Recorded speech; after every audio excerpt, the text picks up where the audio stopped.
right when perhaps it matters most for him. Slow start to the season in Montreal, sickness, number of crashes. Last weekend, though, he got his first medal, a gold of the season in the 1,000 meters. Oh, and there's a contact. From behind. They're both down. And that was Kazuki going into the back of Van 't Wout. Well, this really changes the race dynamic with Jens Van 't Wout out of the picture. He's going to be waiting for that review and hoping for an advancement as he was leading the race. He was sitting at the front, and if you look at advancements, that is when it happens, when you're right at the front. So now Friso Imons would love to get up there on merit on the inside. Nikolaev goes very tight. What was... Well, Miata Shogo is so patient back in position number 5. He did this in the repechage semifinals to get through. He may be just waiting for a moment to pounce, but Clayton DeClemente now controlling the lead. Thought I was just watching a little bump there, but if anything, that notched him right up to the front. Yeah, sometimes you get a bump from behind, you get a little boost of speed.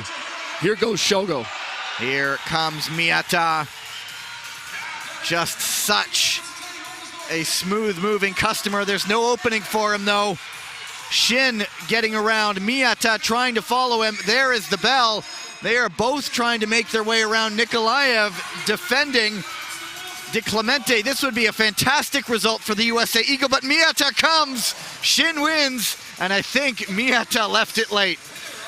No, I think Miata Shogo may have snuck in there. Clayton DeClemente came under pressure from Shin on the outside. It cost him to lose some speed. Miata Shogo was following up on that corner exit, carrying that momentum up the inside. I think he might have snaked him at the line. I think he did. He left it late, but he got up there for a second. At least that's what it looked like to me.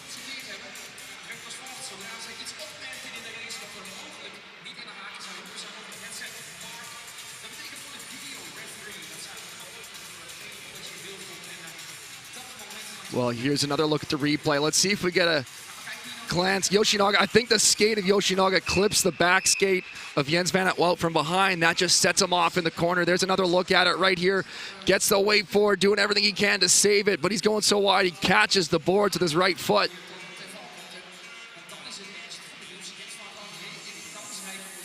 Now, there's that little contact from behind on Clayton DeClemente from Friso Imons, but you're right, Gavin. It kind of got a boost from it. That's it right here. It was half of my thinking, did he just do like a relay? Yeah, a little half relay push there. But let's watch Shogo here. He gets a bit of a deep drag. This is the last corner, actually, where Shin kind of gets the wrap on Clayton DeClemente, and Shogo can jump up the inside. Oof. That is close. We still don't have it officially confirmed just yet. Actually, no, we still have it unconfirmed. But yeah, I think Shogo Miata did get it. There it is. There's the photo. That's what I needed to see. And so, yes, Shin Miata and Clayton DeClemente. Waiting for the official confirmation, of course, but Miata Shogo, this will be his 4th straight A final of 1,500. That is consistency. He did finally get that well-deserved medal in Montreal. Last weekend, he was back just off the podium. But just one of the, I'll mention it again, number 5 on World Tour last season, but no individual podiums. It's a testament to just how consistent you are. And they are still reviewing. There is the inside of the review room. They get all those angles to look at. So the click of the blade, sometimes that happens where there is no penalty. But if the blades click and the person in the front just had no idea, you get the advancement. Yeah, their race would have been, their race was impeded. So in this case, Jens Van 't Wout's race was impeded by that clash. Final decision, penalty, number 60, Japan. Advancement, final A, number 2, Netherlands. In this case, there is a penalty. Yeah, so we'll be looking to see if it's contact from behind, likely. Yep. Right here. So watch the hands come up. And then, the feet there. So just a little too quick coming up behind him. And so Yoshinaga penalized. That takes away the possibility for 3rd place. And so Im Jong-un will go into the B final. But we have perhaps that long-awaited showdown, Jens Van 't Wout and William Dandjinou. Well, Jens Van 't Wout's had his struggles this season in the 1,500, but last weekend in Gdansk with that 1,000-meter victory really showing that he's in great form right now. We've been waiting that showdown to happen. We Today's almost the day. had it one of the weekends in Yes. Montreal, but there was a false start by Van het Wout. High drama there. Heat number 3 on the ice. Andrew Hio of the USA Eagles. Pietro Siegel of the Italian Gladiators. Felix Roussel, another Canadian Ice Maple. He'll be joined by his teammate Steven Dubois, as well as Stan de Smet of the Belgian Ice Bears, Won Jun Moon of the Hungarian Falcons, Sun Long of the Chinese Lungs, and Hayashi Kosei of the Japanese Ninjas.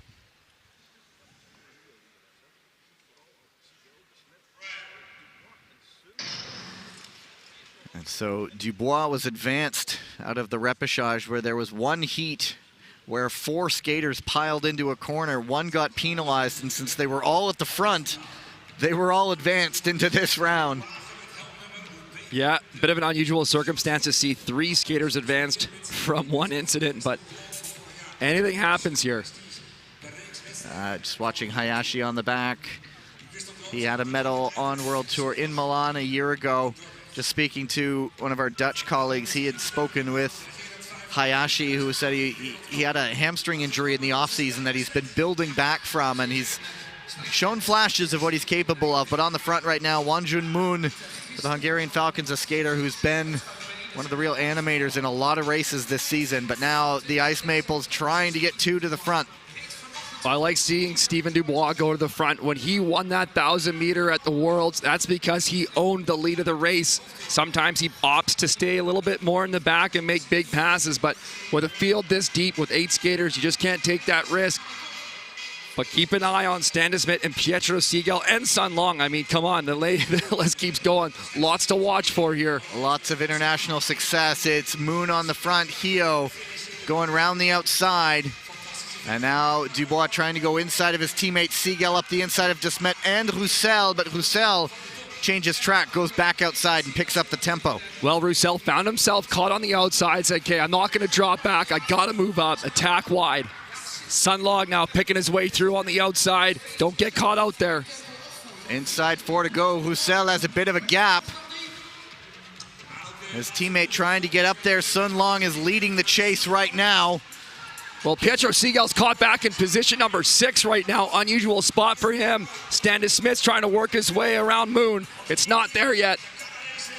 And this is almost a dream scenario for the Canadian Ice Maples. Sun Long, the only one playing the spoiler right now, and Dubois around the outside, and he makes it stick. He goes down.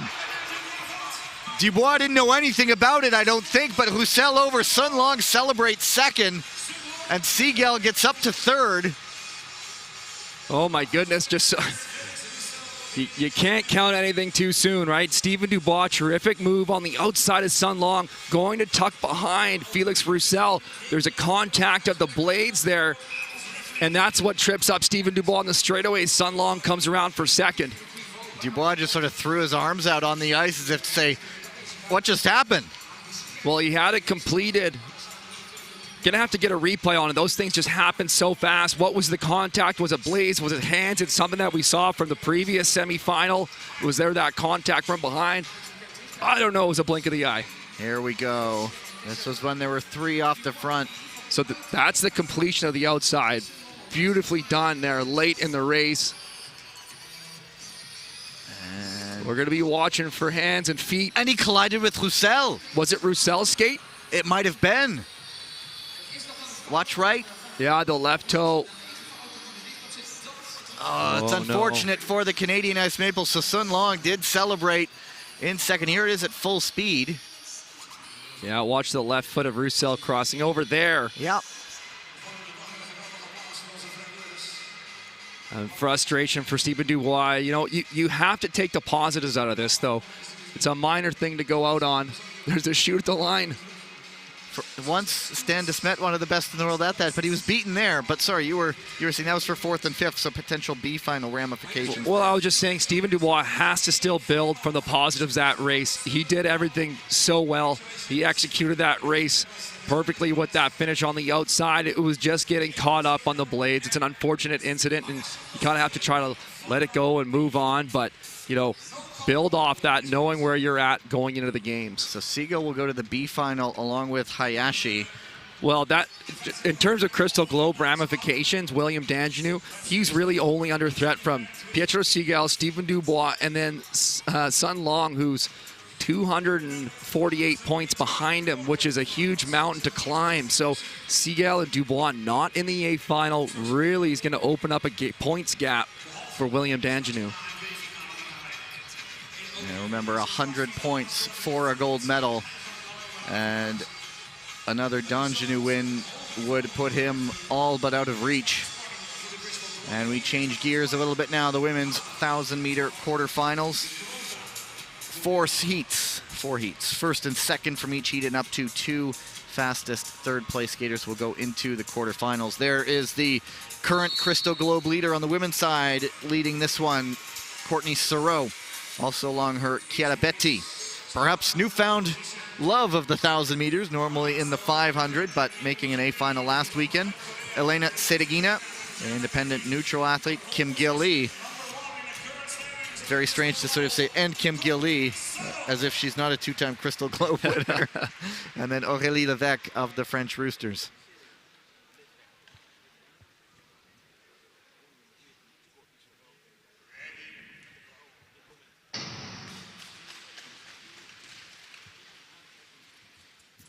And it is Sarault. Whether she's leading or passing, she has been in supremely confident form this season. Well, Kim Gill-Lee, another skater who's really coming into form later in this season. Some early struggles, but she delivered last week in Gdansk, building up towards the games. You really want to carry that momentum into the Olympics. You don't want to be peaking early. You want to be peaking now. You want to be feeling confident in yourself in the last World Tour stop before the games. Dive up the inside. Sarault gets back onto the racing line and tucks it around the corner. Betti, there's a bump. And Betti is off and down. Well, Betti there on the outside looking to get behind Sarault. A lot of the times the skaters are trying to pick that lead, that top individual in the race and say, I want to just tuck in second, defend there, let them pull the lead. I think Betti was looking to do that. Now Kim Gill-Lee is going to pull into second position behind Courtney Sarault. Kim into second. Sedeguina lost a lot of speed. Trying to get it back is difficult. Aurélie Levesque, stay in contact here, and this would be a great result for her, putting her on the potential bubble for advancement. But then, of course, if there is any more drama, she could be right there. And a 1 to go. Kim leading this around. Sarault under maybe a bit of trouble. Levesque, I think, just scrapping just to stay in contact, and it will be Kim and Sarault. Sarault maybe Sarault's a little shot across the bow. Sarault's a racer. She's never going to go easy. I was actually watching her. I thought she might try to make a move with 1 to go there. She was kind of sizing it up, checking it out, but then maybe thinking better of it and waiting for the finish. Don't take any chances. Aurélie Levesque in third with a 1:31.42 unofficially. And so they will adjust that time accordingly, but we will get that review, of course.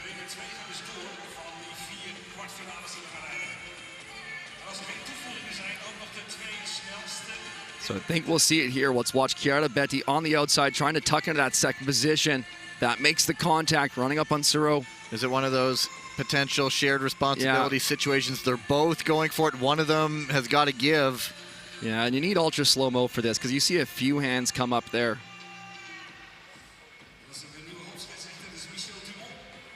And this is the shoot for the line. Courtney saying not just going to give up, but I think Kim Gill-Lee still gets it just by a hair. There it is. Only by 0.02 of a second. Kim got the left boot out. I got my glasses on today, Gavin, so I'm going to be sharp.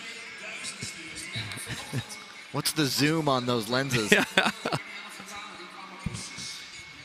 I did actually. We are pretty much right above the finish line, just off it to a bit, and they had a low angle shot of the start line. And for half a second, I believe he did see us. So that's our viewpoint, if you were wondering, as they review this one.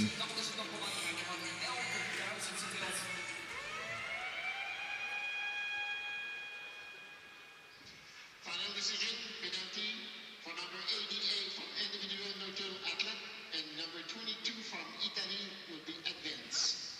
And there you go. Sedeguina penalized. And Betti will go through to the semifinals. Here we look again. Sarah Gant, it's that move right there on the entry, that shift out wide, making that contact with Chiara Betty. Almost the double pump one direction. Yeah. You see her look over her right shoulder too and identify that Chiara Betty's going around the outside. And it's just that extra move outwards, creating that contact. And there you go. So 3 will be moving on. Levesque, we'll see how that time stands up. That removes one of the 2 fastest third place times, however. So there's only 1, and it will disappear if there are other advancements. The rev of the engine for Michelle Velzeboer, Dutch Lion in this one.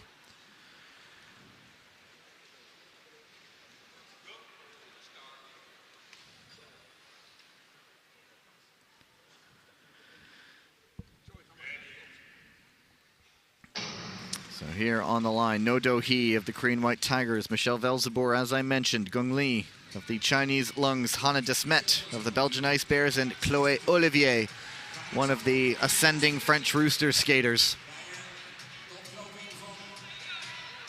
And Velzeboer, of course, we know is good, very, very good in the 500 meters. But de Smet, watch the world champion. Well, No Do Hee put a bit of a deep track on de Smet when she was going for that outside pass. She kind of gave up on it now, going back to 5th. Gung Lee getting right up there along No Do Hee and has to back off a little bit. Velzeboer managing at the front, but watch out at the back. Here comes Hannah de Smet. Now she's striking again. Let's see if she got around No Do Hee here. She does. There's a gap. No Do Hee jumping back in to defend, though. That's a lot of time on the outside. De Smet finally does tuck into 2nd place. Is she going to try to wind it up again for the lead? They're going to be 2 to go, consolidating a little bit, getting that slipstream. Now up the inside goes de Smet. That's a tight entry there. Ripping through the blocks is Hannah de Smet. Everybody stays up on their skates. 1 to go. De Smet leading it. Michelle Velzeboer in 2nd. No Do Hee, Olivier trying to get up into 4th. It's going to be a dash for 1st and 2nd, and de Smet and Velzeboer go 1-2. And No Do Hee a 1:31.37 unofficially, and that would be, now it is an official time, 1:31.367. So that's a little bit faster than Levesque. And remember, potentially just 1 third place time now. Well, here's a look at that outside move from de Smet. Looking to tuck in, finally finding the space.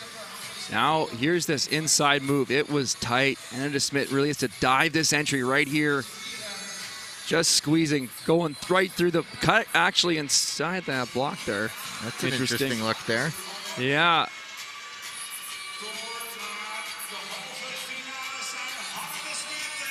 The results are official. De Smet and Velzeboer go through. No, the bubble time now. Well, Chloé Olivier, though, I really love to see her in that race, mixing things up, even at the end, battling through. Strong skate from her.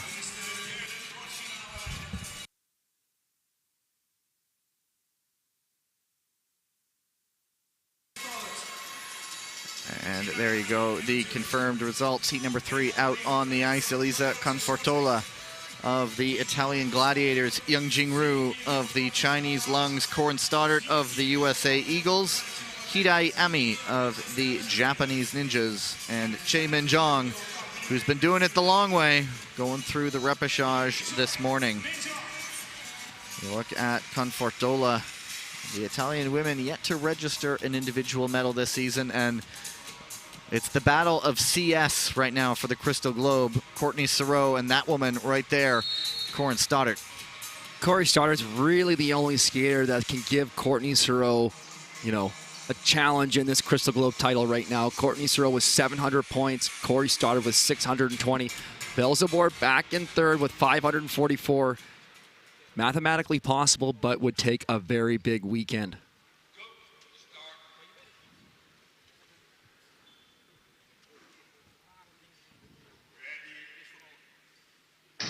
A very big weekend, and then very poor weekends for everybody else.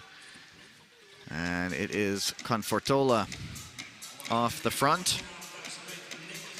But Corin Stoddart under early pressure by Chaemin Zhang, who's happy to tuck into second, but Corin Stoddart, who's been trying new things, being in uncomfortable positions at this stage of the game, she's, I think, back to where she's most comfortable right at the very front. Go with what works. You know, maybe you try something different out, try changing your tactics in the earlier rounds, but when the crystal globe's at stake, you go with what you're confident in, and that's Corin Stoddart leading from the front.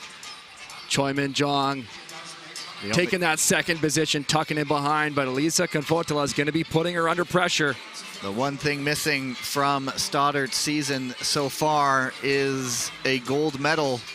She has plenty of bronze and silver. She went 3 bronze weekend #1 in Montreal, and especially in a mental momentum game, I'm sure she would love to get something golden heading into February.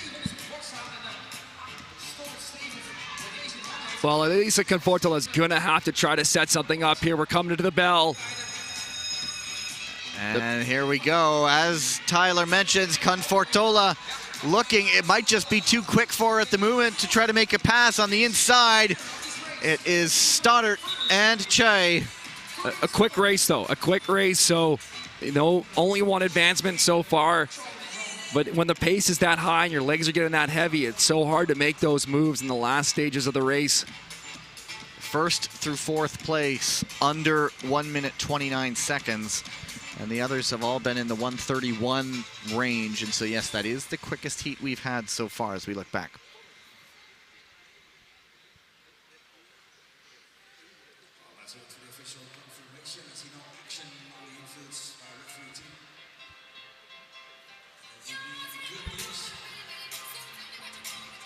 But Corin Stoddart in her office, just doing it all day long, pulling from the front, showing her strength.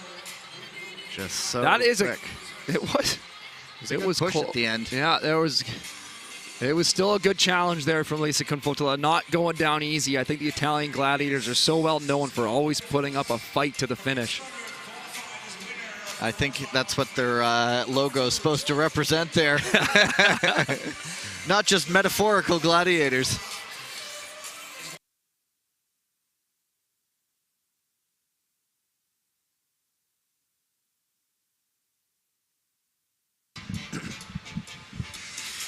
Heat #4, Kristen Santos Griswold, the defending Crystal Globe holder. Last few days of her reign.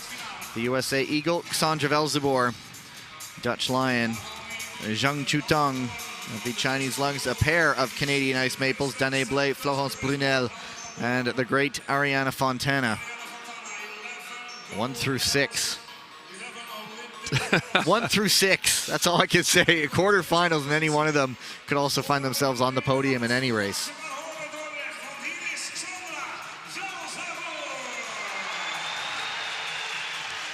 Well, Cassandra Velzeboer has been showing strength in the 1,000-meter up towards the front of the race.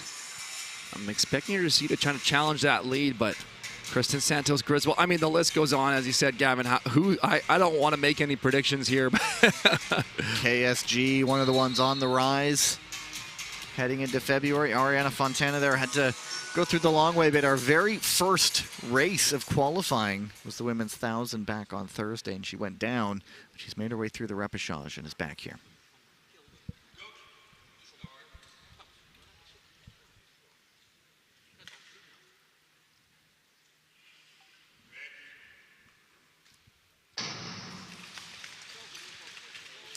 Of course, we know Velzeboer in a 500 meters wins so many races within the opening meters off the start, but Florence Brunel also a pretty fair sprinter in her own right, getting to the front. Well, I had a feeling Cassandra Velzeboer was going to go hold that lead. She's doing it there, shoulder to shoulder. Kristen Santos Griswold and Florence Brunel. That dumps some speed. Danae Blais takes advantage. Brunel lost more speed. Santos Griswold is able to catch it back on into third, and in goes Zhang to get into third. And Kristen Santos Griswold drifting back a little bit, but Sandra Velzeboer on the front. and Danae Blay in second. She had her success in the 1,000-meter last season, pulling from the lead. Let's see if she tries to make a move back up. Cassandra Velzebor's inside, but the pace is high already. We're getting those low 9-second lap times. Danae Blay, you can see she's fighting it a bit. She's got the arms down. She's driving that right arm on the corner exit. And Kristen Santos Griswold stepping out a little bit, taking a look. It's not there on the inside. Then she changed her track on the straightaway. 1 to go. Now Santos Griswold launches up to third. Is she into second? Oh, fantastic move by the American, and she will take heat number 3 or number 4. Wow. Well, we talked about Kristen Santos Griswold, you know, finding her legs, finding her rhythm now. She's showing it right there. She first got blocked on that pass from Zhang Chutong. She doesn't hesitate. She keeps pushing. She delivers it at the finish. And then even late, she was looking inside. That door closed and just shifted and stepped out and then just carried a whole lot of speed around. Well, she was the last skater in that race that still had some legs to push and accelerate. Everybody else was fatiguing in front of her. She was continuing to build. Here's a look up the inside from Kristen Santos Griswold. Shoulder to shoulder there. This was early in the race. The two of them bounced back out. That one did not trigger a review, but here we go. So Zhang Chutong jumps up the inside to keep Kristen on her outside shoulder. But Kristen just keeps going around and carries that speed. Velzebor just trying to hold it on the exit. And then a bit of a statement there on the line. KSG heading into the semifinals.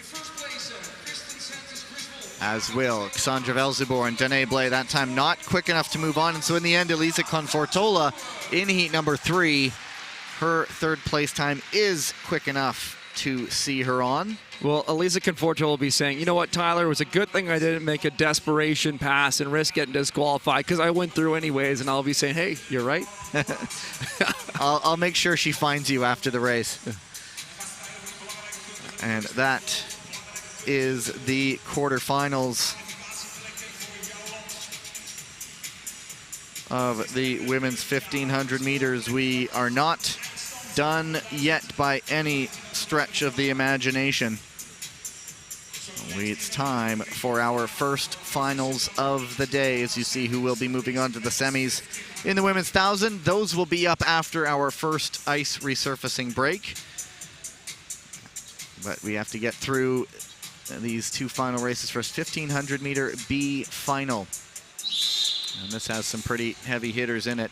Im Jong-un, the Korean White Tigers, Brendan Corey of the Australian Racing Roos, Clayton DeClemente of the USA Eagles, Friso Emons of the Dutch Lions, Michał Niewinski of the Polish Hussars, Pietro Siegel of the Italian Gladiators, and Hayashi Kosei of the Japanese Ninjas. We'll let them get their introductions in this race.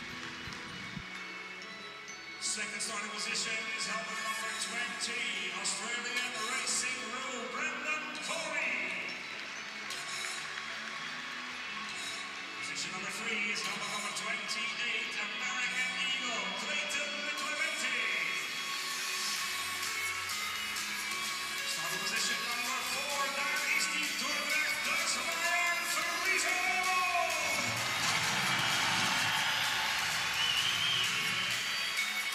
Fifth starting position is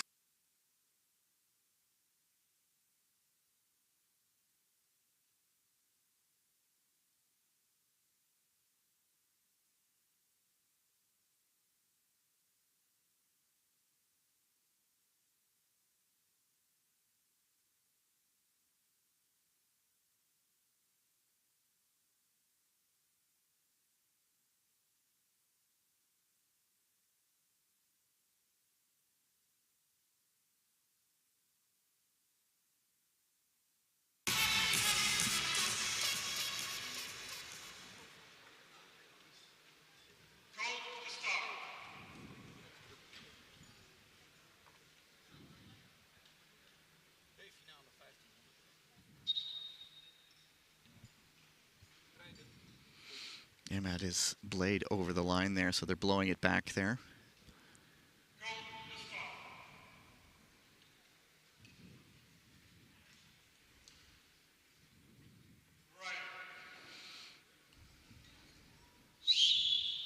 And they're doing it again. It's Im a few times. He's had the blade well over the line there. It's not even that close. Well, I saw his coach yelling at him at the side there. And there it is. In fact, a false start. They saw it once and they saw it twice. And neither time it's been terribly close. It definitely seemed a little bit intentional. The first one was so far over. Interesting dynamic to the start of this B final here. Little drama unfolding. Well, now there's 6 on the line.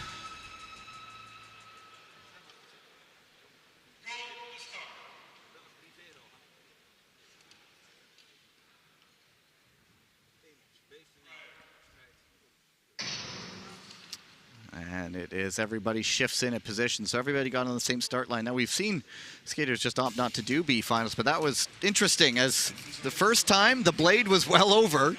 They gave him a warning. The second time it was the same thing, and then they just went, that's enough of that, off you go. Well, I think it's just a matter of making sure you went out to the race to collect the points at the very least, even though he takes the penalty. Maybe you're nursing an injury or something that we're unaware of going on behind the scenes. But with that being done and behind us. Friso Emons on the front, Michał Nowinski, Clayton DiClemente, Brendan Corey, Pietro Siegel, and Hayashi Kosei. I think I'll Oh, Michał Nowinski loses his footing, goes down. He's back up on his feet. The pace is slow. Will he try to close this back? I'm not sure if there was any contact. He looked like he might have gone down on his own, but yeah, it's a pretty big gap now. Well, they're still going slow enough. 11-second lap times. He's only about 2 seconds behind them, so he's going to catch up in no time. And sometimes it's really fun to watch these skaters who have had a wipeout, work their way back into the race, and then see what they can make happen. Having seen his life flash before his eyes, we'll see what kind of adrenaline is now coursing through Michał Nowinski. And it's Emons on the front, Hayashi. Always a gamer in any race he does. And on any given day, any one of these guys could be in an A final. That review has been cleared now.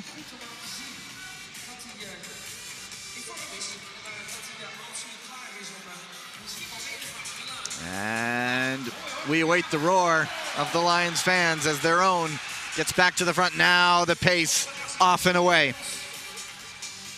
Tiny little outside move from Clayton DiClemente there to hold second. Watch Pietro Siegel back in position 4, working around the outside. Clayton DiClemente just about goes down, maintains his footing in that corner. A little wobble there in that corner as well. Maybe dropped a bit of speed. Siegel into second. Corey approaching third, but it's Emons off the front, inside, 2 to go.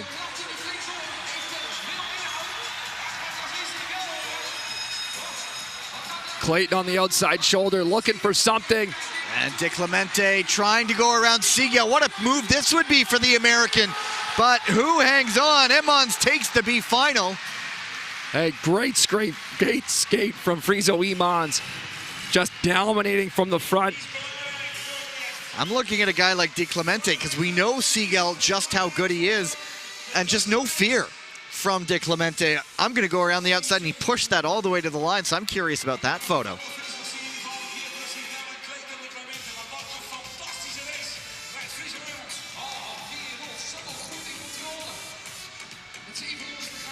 Here's a look. It's Nowinski on his own. Yeah, just about saves it, goes down, gets back up. Oh, man. Just captioned DiClemente's look. What was that?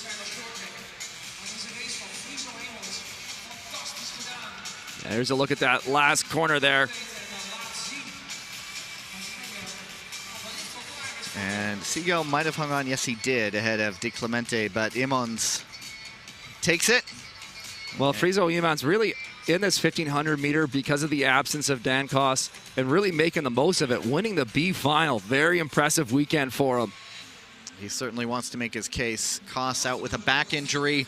Back injuries are always a big question mark when we're counting down to an Olympics. And the Dutch Lions have their national championships in January, just after the new year, ahead of the European Championships, as you see the results. Now, that won't determine the team, but it will certainly factor into any decisions. But if I'm Friso Emons, that's not a bad statement to make right there.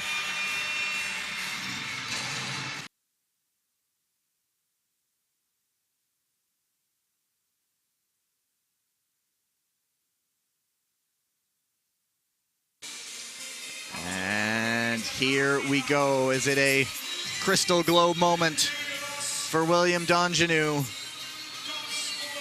We'll certainly let you soak in the local flavor here as they make the introductions in what is a packed house here in Dordrecht at the Optisport. There's the winner of the B final.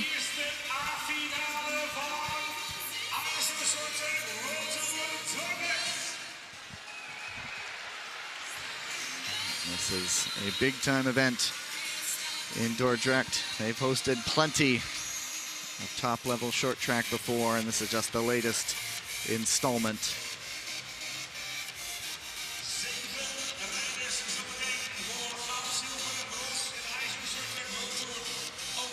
And we'll get the brackets that show you how they got there at some point. Usually it comes up to show you how they all reached the final. Here it is from their various semifinals.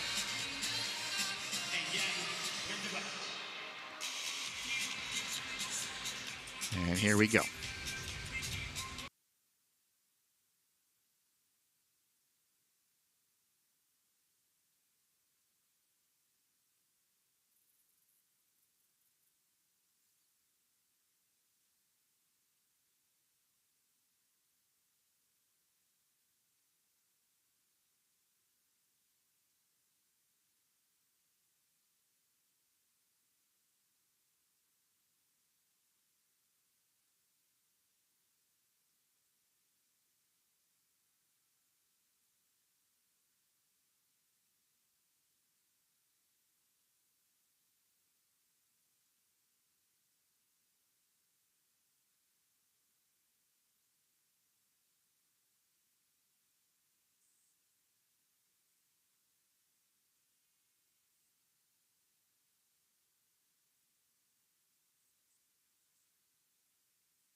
That doesn't get the blood pumping. I don't know what will. 7 skaters.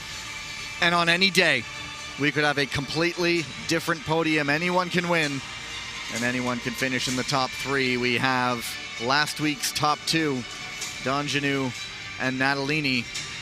We have Jens van 't Wout, who is in the ascendancy. And then you have the likes of Sun Long, Felix Roussel, race winners all.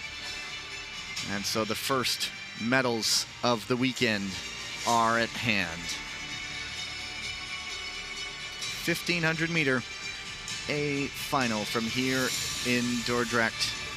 Just about ready to go. They keep that music going. They're just building that tension. Let's go.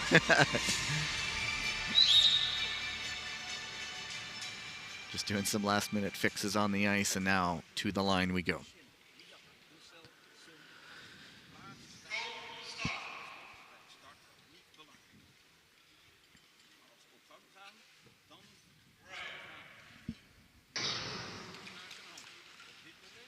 So we'll watch, and we will have a Dandjinou v Van 't Wout race indeed, but there are other skaters who also know they can come away with the victory. Felix Roussel does have a win in 1,000 meters. Dandjinou last weekend said Roussel could join him on the podium as well. Any one of those Canadians. They have such a deep program, but the roar for the most fearsome lion of all at the moment, Jens Van 't Wout. Well, when Jens Van 't Wout takes the lead, you have to be on your toes. He's got the speed, he's got the endurance to pull quick and pull the long haul to the finish. You've got to be ready to react before it gets too quick. Dandjinou moves up. Miata Shogo now moving up. Miata all the way to the front. He showed in some of the earlier races that he wasn't afraid to chase late, but this one, a bit of a change of tack from him. He's come through the repechage, so he's well raced today, but now it's all picking up.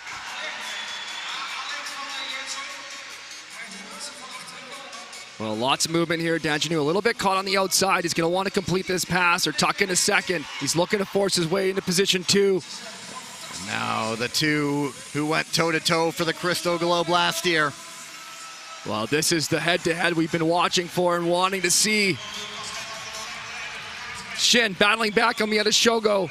It's the Korean and the Japanese ninja battling, but Felix Roussel has other designs. He's up into 4th. Dandjinou jumps up the inside. Van 't Wout responds. They're shoulder to shoulder. And Dandjinou emerging. What kind of speed does Dandjinou have left? Well, Jens Van 't Wout lost some speed there. He's having to regain, but Felix Roussel now challenges for second.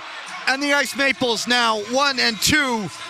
It's a real battle for third. Natalini's up there now. Sun Long is also there. Van 't Wout is fading.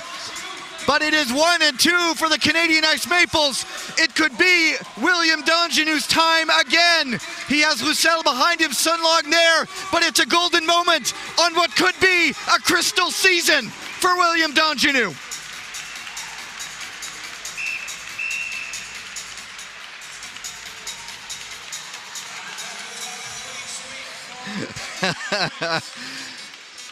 He does the silence of the crowd. The Dutch fans do here have a world of respect for Dandjinou. My heart is pounding there. That was exciting. We've been waiting to see Jens Van 't Wout, William Dandjinou go head-to-head. That race came down to that one key moment. William Dandjinou, that quick attack, jump up the inside, and holding it, defending against Jens Van 't Wout. Jens lost his speed there, and then he just couldn't regain it. He tried to re-accelerate, but that energy, it just zapped his legs, and that was all for him. And then Felix Roussel jumping up the inside on Jens Van 't Wout, defending that second position. The Ice Maples 1-2. Unbelievable. Sun Long claiming third. Great skate from him. Dandjinou almost called out his teammate last weekend, saying Roussel can join them on the podium, and there it is. He indeed does as we look back at this one. And it all came down to shoulder, similar last year in Beijing when Dandjinou and Park Ji-won went shoulder to shoulder. Dandjinou showing his strength. Well, Jens Van 't Wout went wide on that entry. Dandjinou identified that track pattern change down the straightaway, saw his opening, held his line down the straightaway as Jens Van 't Wout tried to return the favor right here. This was the decisive moment of that race. And this little slip from Van 't Wout, and then he was dropping speed, and then suddenly on the defensive. Natalini almost had it. He has really come a long way, hasn't he? Thomas Natalini on another day, he will be right up there. A 4th for him.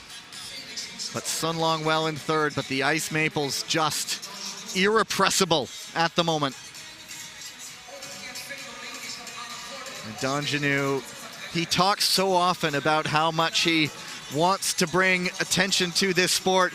And for the moment, the bad guy silencing the home fans, but he and Van 't Wout are great friends off the ice. And there you have the confirmed results. Dandjinou, Roussel, and Sun your podium. Fantastic racing there. We were. What can we say? Dandjinou just delivers again. He is showing his class right now. But great to see Felix Bruxelles was right there knocking at the door, giving a challenge, and Sun Long looking in great shape as we move towards the Olympic Games. We're going to see a lot more from these racers. And we know Stephen Dubois can also be there, and that will be a fearsome trio if that's who goes for Canada in February for the victory ceremony.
The dream season, the dream couple of seasons continues for William Dandjinou, Felix Bruxelles. You saw the meaning of that silver medal for him, and Sun Long.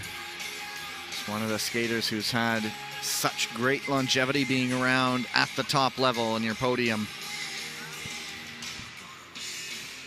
February awaits.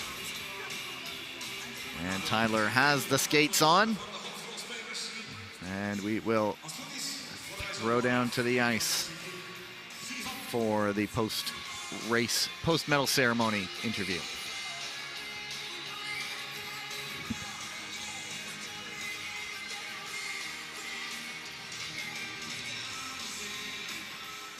Down on the ice with William Dandjinou. You made a decisive pass on Jens Van at Well. Can you tell me about that? Yeah, I was just trying to figure out the best moment to pass. He's obviously very good defensively, so I had to surprise him a little bit, and yeah, that's what I tried to do. Now, how does it feel to be on the podium with your teammate Felix? It feels great. You know, we've been talking about it since the beginning of the season, and obviously at the national trials we were fighting it off, so I just think it's well deserved that it could have been a goal for us today.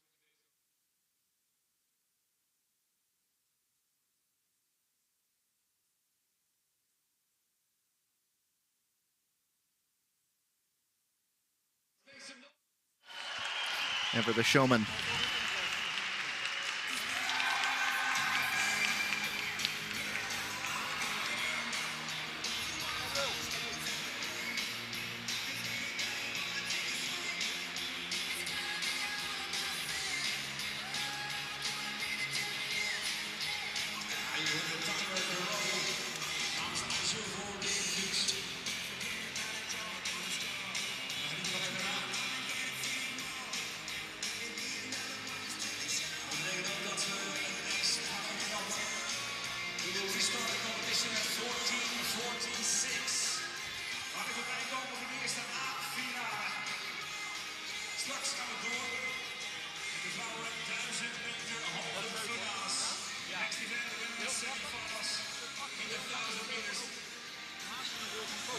The Dandjinou dream lives on, and that will take us to our first ice resurfacing break. The updated Crystal Globe standings, 218 points. I want to say the difference. William Dandjinou, I believe that is now insurmountable, the advantage. That is the Crystal Globe moment for the Canadian sensation. Back-to-back Crystal Globes. The heavyweight that he will carry into February's Olympics. Marc Gagnon, a very happy coach. A big moment for Felix Roussel, a very, very strong silver medal by that man. Sun Long in third. Heading into our first ice resurfacing break on the other side. Semifinals of the women's 1,000 meters. That is 2:26 local time, so that is just a hair over 13 minutes from now. Catch your breath. We'll see you soon.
Next block of racing just moments away. The women's 1,000-meter semifinals. And the way this block goes, women's 1,000-meter semis, men's 500-meter quarters, and then the 1,000-meter finals for the women. So no time to draw breath. More medals are about to be handed out. Literally, for the man next to me, no time to draw breath because he'll be dashing back down there again. Hey, I'm getting my steps in today, getting my exercise. It was an early morning. Didn't get to make it to the gym. And believe me, Tyler keeps a very regimented regime. Hey, I've got you out for a run the other day. I've done a few of them. I just missed my bike. But for you, it's a very quick trip down the stairs and around there, fortunately. Yeah, it's not too bad. We have a door this time. I don't have to jump the mats and risk injury like my counterpart. Oh, did you hear? I did hear. We don't want to say anything. Catherine, she had a bit of a tumble. That's all I'll say. Anyway, Catherine Reuter-Adamek had also a mazy sort of trip down in the arena in Gdansk. It was a hell of a trip down, but she made it down. There is Corin Stoddart in position at number 1.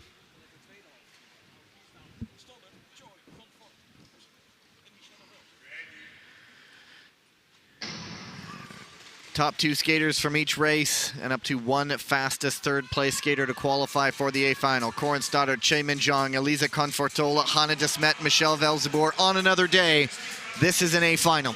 Well, this race is moving quick. Michelle Velzeboer pushing for that lead. She's going to be challenged to keep this pace up the whole way through, but it's settling down now. Let's see how long Stoddart is happy sitting in second. The answer, not for very long. Watch out, Choi Min-jong, red alert coming. Choi Min-jong had to work her way through the repechage to get here today, looking strong in the front of this race. She just made it look very easy in the repechage, so probably a few bursts of energy have been saved for her, and this is the time to use it with the A final on the line. Confortola getting up into third. That's that just tight inside squeeze on Velzeboer. Everybody through. De Smet also almost just kind of stumbles into fourth. And it's Che on the front. Stoddart battles back. Doesn't matter the race. Stoddart loves to be on the front. Well, Hanna de Smet's looking to try to get anything going, but the pace is so high right now, it's too hard to go on the outside. Corin Stoddart. Hanna de Smet jumping up into third, into second. Can she make it stick? It is going to be Corin Stoddart in yet another A final. So the picture of consistency, that woman right there, a chance to race for another medal. Well, Corin Stoddart just consistent all season long. She's got 5 individual medals, still looking for that gold, but we got to look at that finish from Hanna de Smet. She's winding it up. She saw her opening on the inside and just sent it. A smile on her face there. I wonder if that was just one of those, can't believe I just did that moments. Well, I think it caught Choi Min-jong a little bit off guard there. She wasn't expecting it. I think she went to step out to have a tight exit on the corner, and that just opened the door a little bit. Hanna de Smet saw that and just continued that pass. But this race was quick. They were pushing it from the start.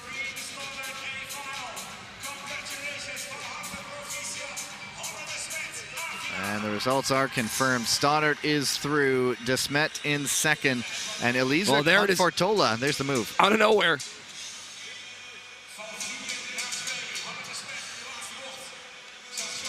Hanna de Smet just carries that corner, keeps leaning, keeps building speed on the exit to get that tight and carry that speed. Confortola up for third, a 128.383. We will see if that holds up.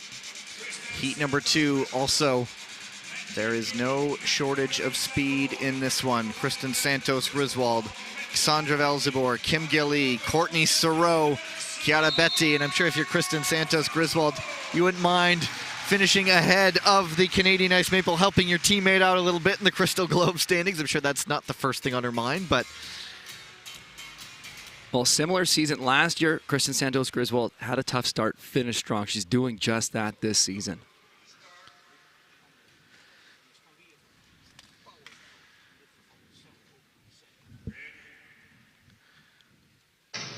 last season. Now we did have the 6 events, and so this one is just the mad dash through the World Tour.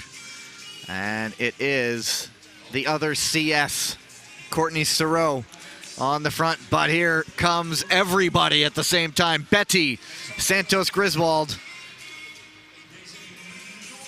Well, Betty skating strong there, defending that second position, not letting Kristen Santos Griswold take that spot behind Courtney Sarault. But Santos Griswold goes again. Sandra Velzebor on the outside, tucking the second, hooking up the inside of Sarault.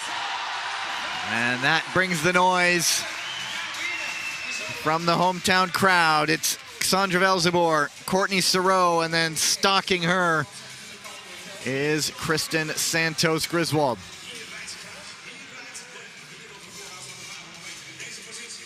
Also keep in mind right at the back, Kim Gilly.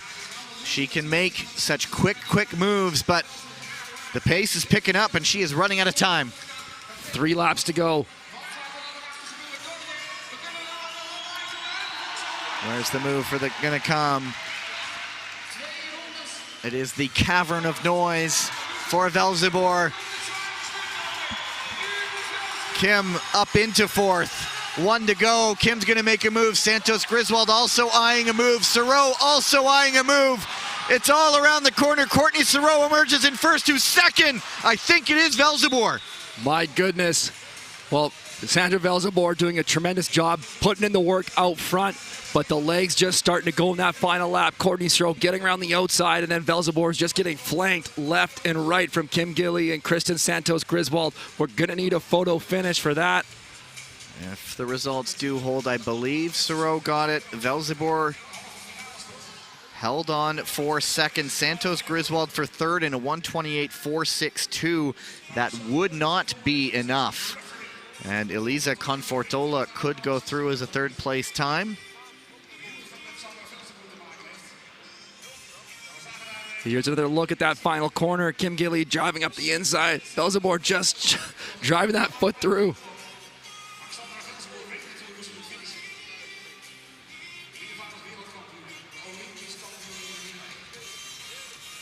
So they're just confirming the finish line results right now. And there you have it. Velzebor by 16 thousandths of a second. Kim also pushing late there, just not there at the end. Velzebor taking her space there, and that almost will give Kim a little wobble there.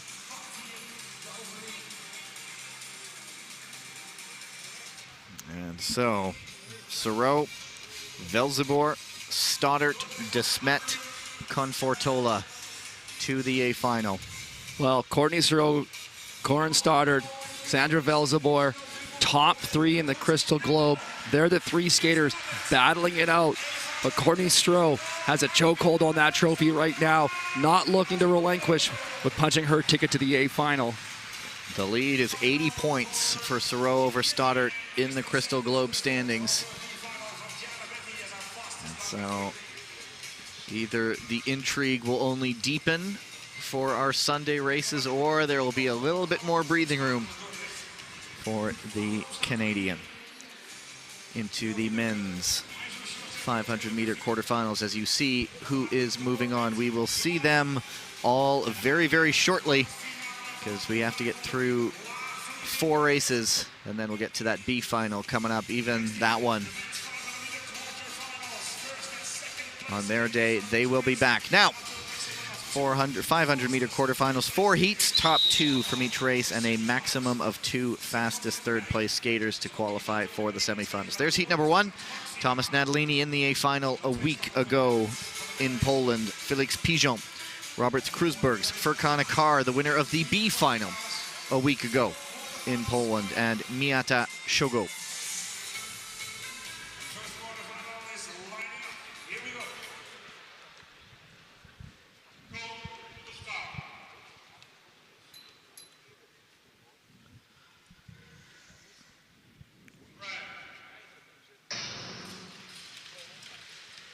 And in the dash to the corner, it's Pigeon out of position 2 with a very good opening, and Krusbergs trying to follow along behind, but Natalini settling into second, but he is very much under pressure right now.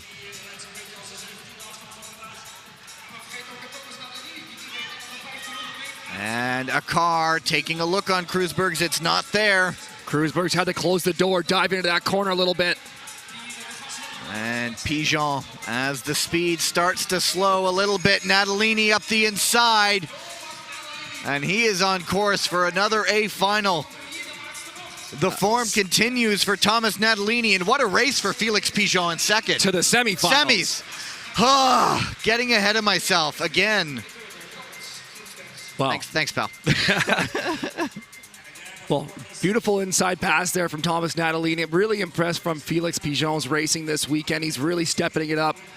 Winning the start from second position around Natalini. Natalini's a tall skater, long legs. It's hard to get around somebody like that to the corner. Felix Pigeon then got to a nice speed track till Natalini was able to make this move up the inside. Pigeon, though, good awareness, stepping out, carrying his speed so he doesn't have to ditch any speed on the entry. There's just nowhere for Robert Kreuzberg's to go. And so Kreuzberg's in third with a 40.883. We'll see how that holds up. Tyler, your thoughts? I mean, it's a solid time. I think low 40s are about as quick as you're going to go. That could be in the hunt. I think that's where we're going to see the third place times around, but you're putting me on the spot, Gavin. I don't really like it. Hey, I'm not confident enough to say yes. I just like to make you uncomfortable every so often. Heat number 2, Brandon Kim, Yoshinaga Kazuki, Sun Long, Dennis Nikisha, and Mela Van het Vout. But a great result for Felix Pigeon getting into the semifinals in the 500 meters. And here is Mela Van het Vout.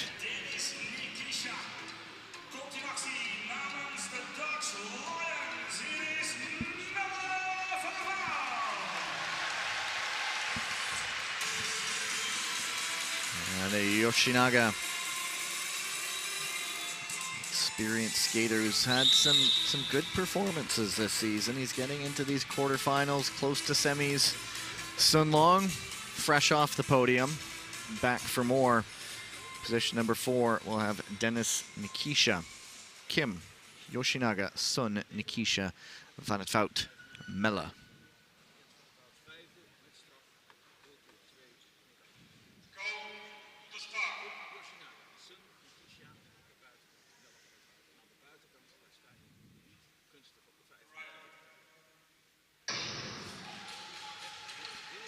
And a great start by Sun Long out of position 3 into second place. And now Nikisha pushing for third. Well, some quick separation here. Brandon Kim just flying out front. Sun Long tucking into second. Again, the skaters are still thinking about the next race, the semifinal, better in their position. Mela Van het Vout, nice inside move there on Dennis Nikisha. He's got some work to do to close this gap. And Van het Vout in third. Yoshinaga trying back up the inside. Nikisha shutting the door, but it is a great skate by Brandon Kim of the USA Eagles. Sun Long making the late move because time very much important in the 500 meters, determining where your start line will be. And so Sun could have consolidated and just gotten the advancement, but he pushed it late. And he goes 40.31. Mela Van het Vout does get up into third with unofficially a 40.87, and that is a little bit quicker than Kreuzberg's. Just a hair, but Sun Long there, like I talked about, being aware of the semifinal, wanting to better his lane position. You hear me talk about it time and time again, but lane position on the start of the 500 meter is absolutely critical. It's just, you look at the numbers statistically, if you're position 1 and 2, you have a far better chance of winning. So Sun Long waiting for his opening, making sure he's got to get it clean. Brandon Kim doing a good job stepping out there, maybe looking to hook back, just doesn't have it at the finish. But that's a quick race. 40.300 for Sun Long. And Sun not happy with one medal today. On course for a second one into the semifinals. And heat number 3. Another one with, oh geez, look top to bottom. Steven Dubois, Pietro Segal, Andrew Hio, Lin Xiaojun, and Im Jong-un. And there is Shinky Knecht. He has been nursing a glute injury this season. He's back to working, and there he's, I believe, even told there's still that shot that he gets that selection. We'll see if he's back racing in January for the Dutch National Championships. But one of the great veterans of the sport. We saw him often last year, but just watching and cheering today.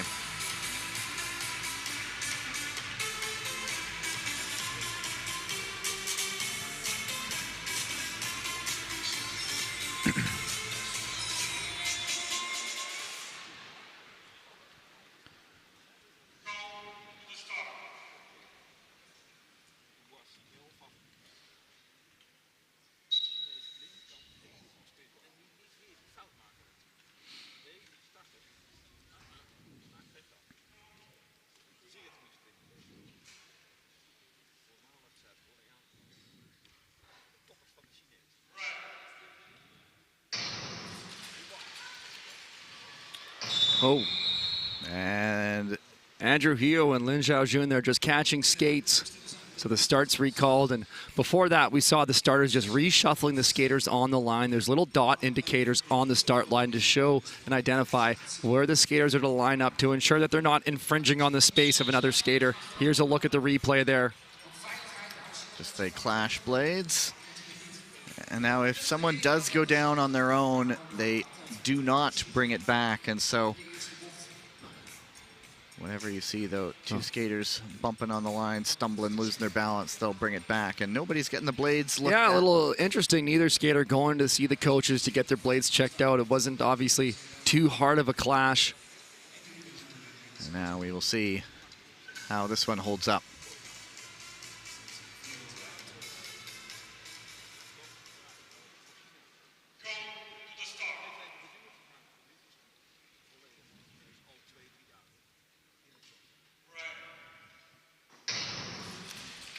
This time, the getaway is clean. Everybody does make it around the corner, and it is Dubois with a great start off the lead. Well, textbook opening lap from Stephen Dubois. Pietro Siegel calmly in second position. Andrew Hio, though, right there. Look out for Lin Xiaojun in fourth, closing it back up. Hio on the inside of Dubois. He gets it, and he holds it. Well, great job from Andrew Hio, looking to go with Pietro Siegel on that inside move. It is Siegel in the B final a moment ago. That might have left a bad taste in his mouth. He's on course for the A final right now, and he'll take that heat. Oh, and Hio hangs on. 39.99 from Pietro Siegel. That is cooking in here. The world record is 39.505. But we weren't expecting anything of the world record variety this weekend. But anytime you're in 39 territory, you're cooking.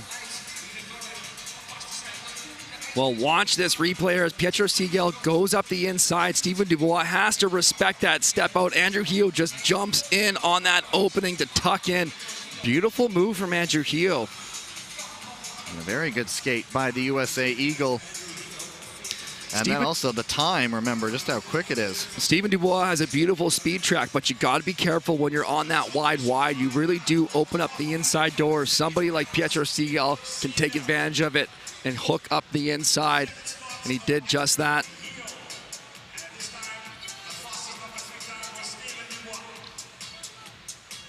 And there are the results. Siegel 39.981, Hio a 40.090. Dubois, his time, that bumps Krusberg's 40.213. So the bubble time is Melle van het Wout 40.864.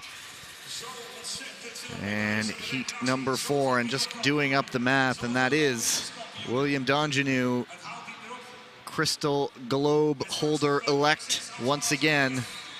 Over 200 points his advantage. You were talking about his perfect score possibility as well. Believe it or not, it is still a possibility, but if you could go, they take your 9 best races of the 12 and add up those points, you get 100 points for a win. William Dandjinou with 7 wins this season and still 2 more races to go. That's just an unbelievable performance. And alongside him will be Jens van het Wout. So 1 and 2 on the line. And then there's Huang Daihon, Stan de Smet, and Liu Xiaowang. But it's going to take a really fast race to push Pietro Siegel or Andrew Hio off that starting lane position. That will be interesting for the semifinals, of course. In the 500, you're eyeing the spots, yes, but you're also eyeing time. As you see, the start line position's oh so important.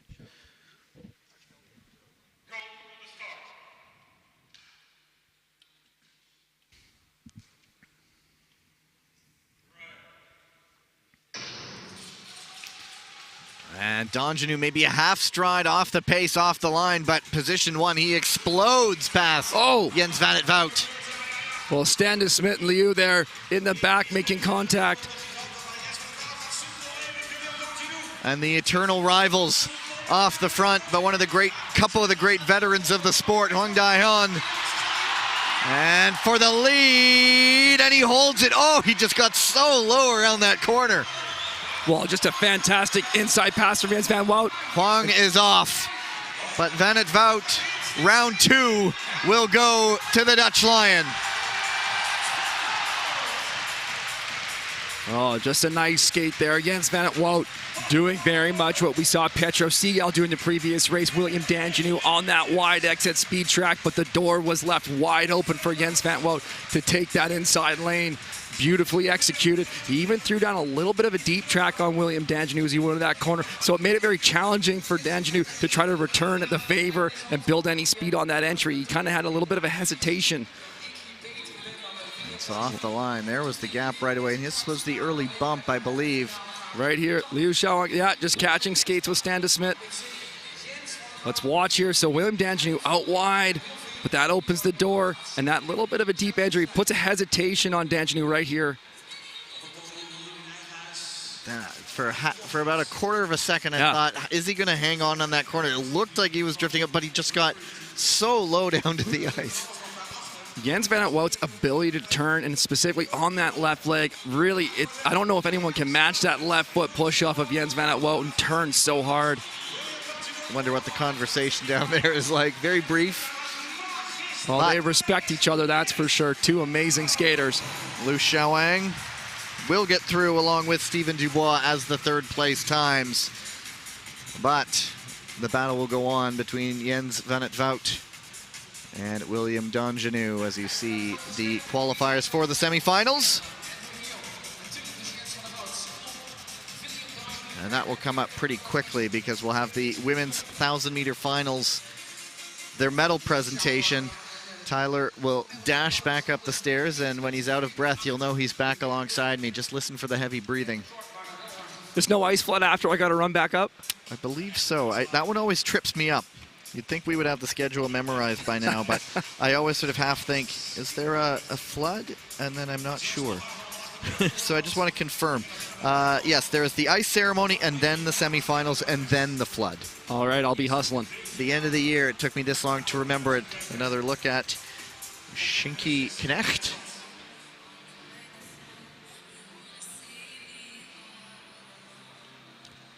And it is time for some more finals.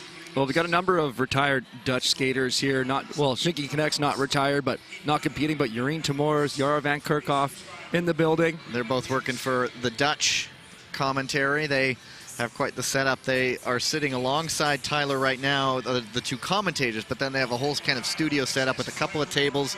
You mentioned Temors and van Kerkhoff also there, and they're part of the analysis team.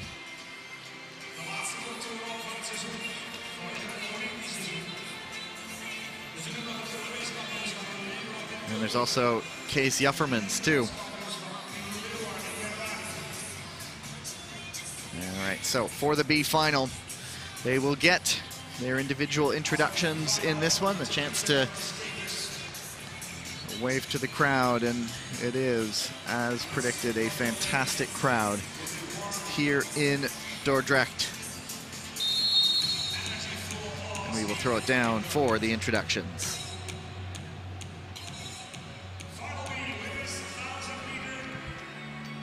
First order position is for helmet number 5, the Korean White Tiger, Choi Min-jo.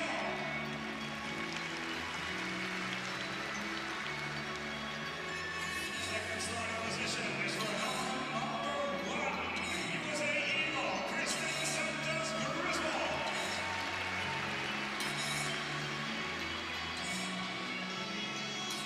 Start position number 3 is for helmet number 6, the Korean White Tiger, Kim Jimmy.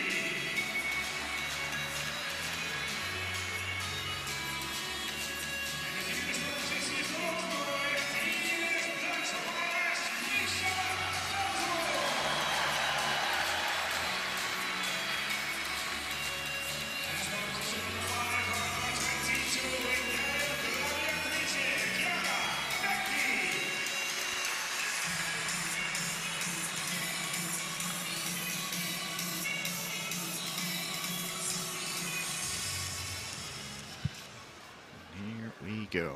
Go for the start.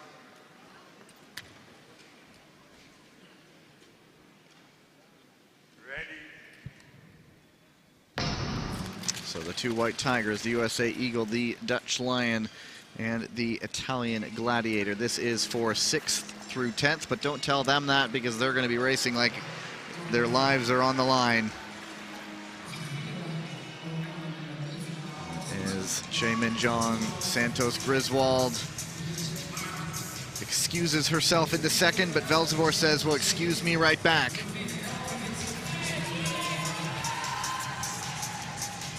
And now Santos Griswold says, enough of battling you, I'm just going to go to the front. And she jumps ahead of Che Min-jong, 5.5 to go. Well, just that jockeying for position right now, still very under control. Haven't dipped below the 9-second lap times, but Kim Gilly now making a push on the outside. Everyone's responding to that attack. 3 skaters abreast behind Santos Griswold there, and in the end, Velzebor is in second ahead of the two white tigers. Everyone had the same frame of mind, and that just took up a lot of room there. Well, Michelle Velzebor was looking for something on the outside or maybe a hook to the inside, but Christian Santos Griswold dropping this pace down. Low 9-second laps now. And she will get the bell. What is left in the legs of the chasers? What is left on the legs of the woman out front? Kristen Santos Griswold ahead of Michelle Velzebor, and KSG will take the B final.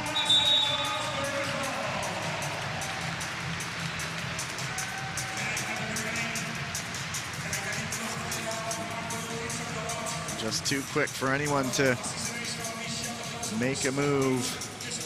As the pace picks up, the legs become more fatigued, and it just becomes that much harder to make a pass. But Kristen Santos Griswold as we look back at the B final. Well, you could see right from the beginning, Kristen Santos Griswold wanted to be near the front. She wasn't waiting to take that lead position whatsoever. And then just pushing the pace as soon as she heard the movement from Kim Gilly going around the outside, just responding to that, bringing the pace down. Kim Gilly getting caught on the outside with nowhere to go. Kristen Santos just driving this one home.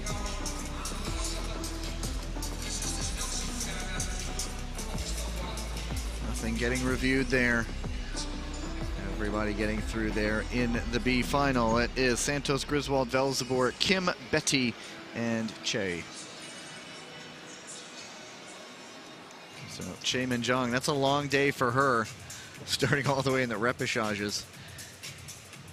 And there are the results. So Kristen Santos Griswold takes that race, and they've set everything up to make this moment what it is. It'll be Stoddart, De Smet, Sarault, Confortola, and Velzebor. The top 3 in the Crystal Globe standings. The defending world champion also here. And Elisa Confortola, a regular, become a regular at the end of last season on the podium individually. Still looking for that first Italian women's individual medal of this season.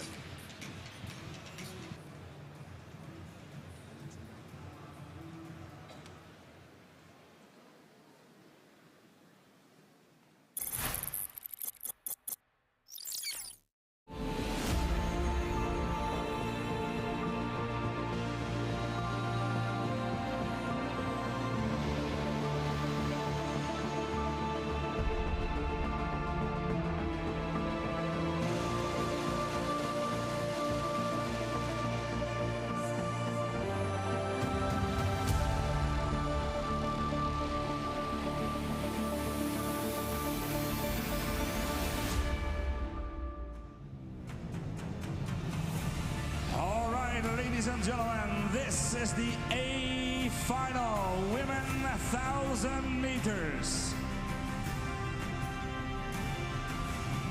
On first starting position is the current number 2 in the Crystal Globe. It's helmet number 3 for USA Eagle, Corinne Stoddart.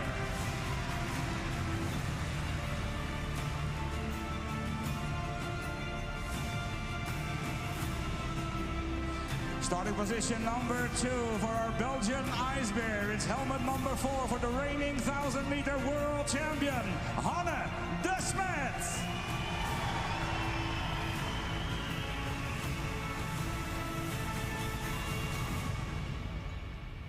It's the third starting position for helmet number 14, Canadian Ice Maple, and the current number 1 in the Crystal Globe, Courtney Sarault.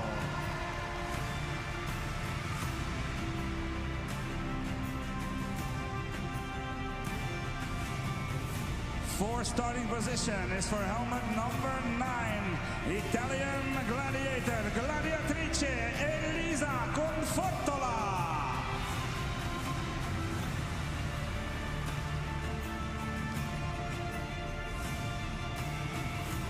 En startpositie nummer 5 is van ons Dordrecht. Want hier staat onze Dutch Lioness. Hier staat Xandra Velzenboer.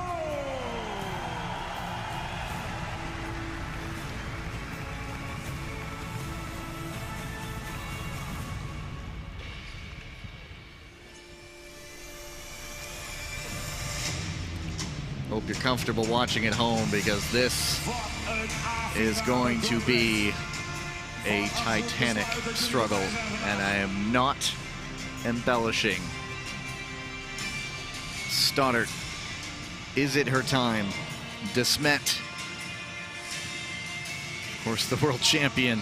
Sarault, plenty of wins this season, sitting in pole position in the Crystal Globe standings, but just everywhere you look, any one of these 5 women, when the dust settles, could stand alone atop the podium. 1,000 meters, a final.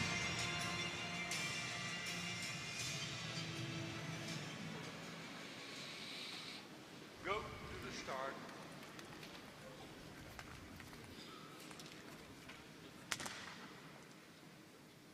Ready. 9 laps. A lot of skaters who love to be at the front, and it is Corin Stoddart, but let battle begin. Well, when everyone's pushing for the lead of the race, it accelerates the pace so fast, so early. Cory Stoddart now taking control, but the pace is already moving along. Here comes Cassandra Velzenboer. Velzenboer, another one who loves to get to the front, and she does exactly that, to the warm ovation of the home side. Courtney Sarault now taking her turn to look around. Nothing there. Sarault is looking, and she is not quite taking. Velzenboer making her work for it. And now on the front and off to the races. Sarault doing a good job looking over her shoulder, seeing if anyone's trying to challenge her inside or out. You can see on the exit there. Look in, then look out down the straightaway. In a number of the finals this year, Stoddart has been on the front right near the end and has been just barely beaten at the line. She is now in 3rd place, and so she has been working at being in an unfamiliar territory. She is now, but now it's Sarault driving it away. Stoddart into 2nd now. It is Sarault holding a lead. It's going to come around the corner. Here comes De Smet. Here comes Sarault. Sarault is gold again.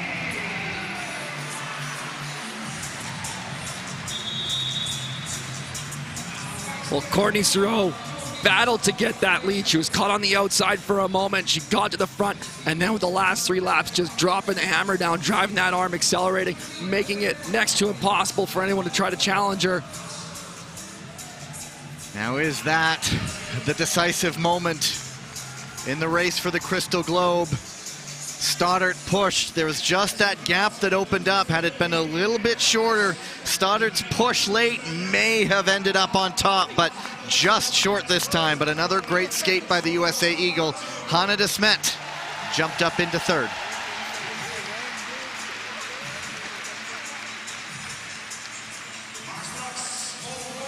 We will take a look back in a moment. Cassandra Velzenboer not looking terribly comfortable. In these races, there's so much emotion bubbling up right under the surface. The race ends. As we look back here, it was an early move by Velzenboer to get to the front.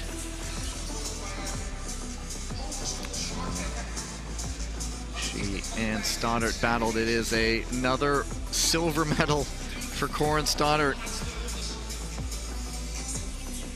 And then Sarault hit the front.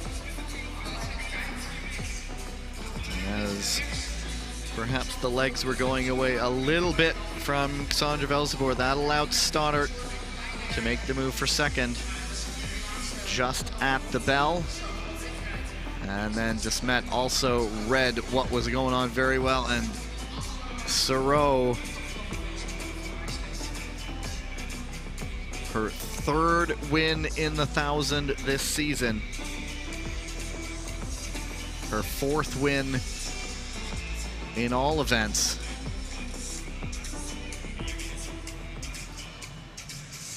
And the Canadian Ice Maples could very well be taking away both of the individual Crystal Globe. They are also in pole position in the team standings, and 3 medals already. Could be pushing them that much closer over the top as well.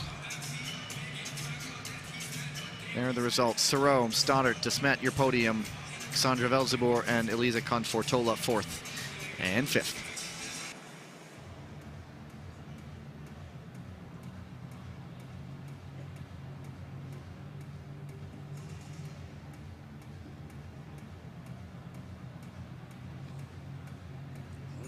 Ladies and gentlemen, this is the medal ceremony for the women's 1,000 meter at the Aizhou Short Track World Tour Dordrecht 2025 Odido Cup. The medals will be presented by our chief referee Michel Dumont.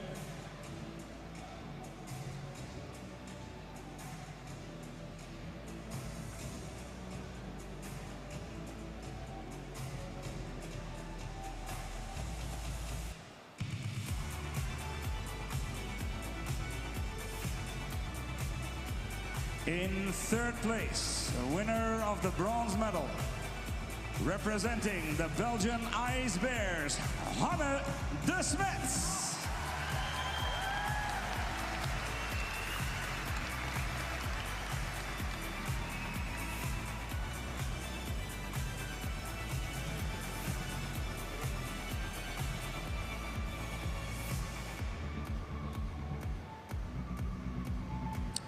Bronze medal, Hanne de Smet.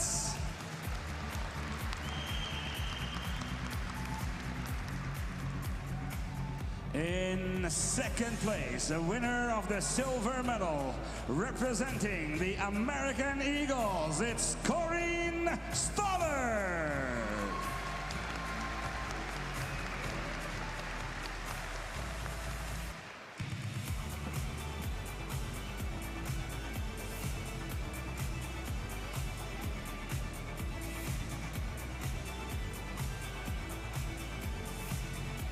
It's a silver medal for Corinne Stoller.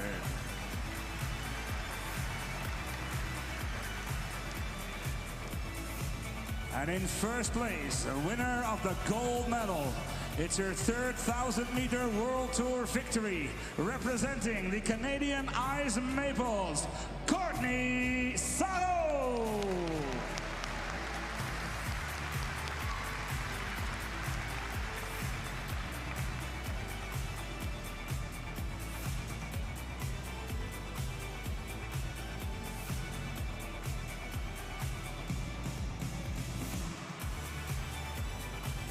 Courtney Sarault, gold medal winner, and let's bring them together, Dordrecht.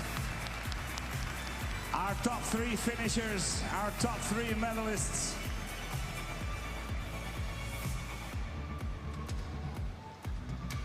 Here they are, one more time, Hanne de Smet, Corinne Stoller. Hanne de Smet's second medal of the season. She was gold in the 1,000 a week ago in Gdansk, and Corinne Stoddart, a 6th individual medal, third silver to go along with 3 bronze. And Courtney Sarault inching closer to that Crystal Globe trophy. As they'll get their photos down there, Tyler is down on the ice.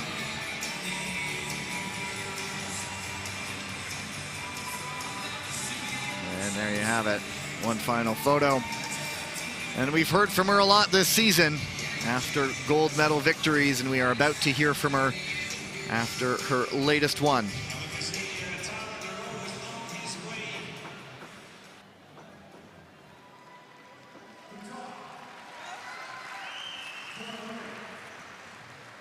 Down on the ice with Courtney Sarault. You had to battle around the outside with 3 laps to go. You just dropped it, dropped the arm, attacked that race. What was going through your mind? Just skate.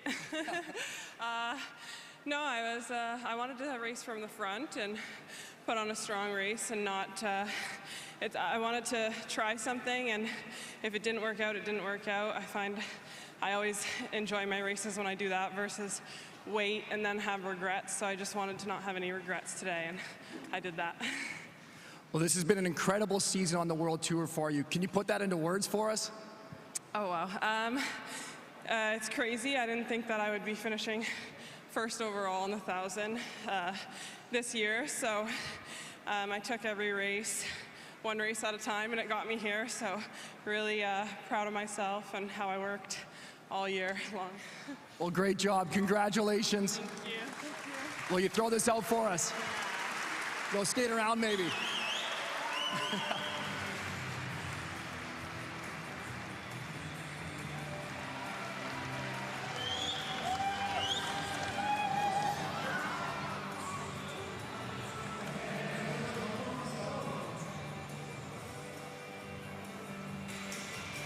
If you were watching last weekend, it was a long throw and not many were reaching the crowd, but they do today.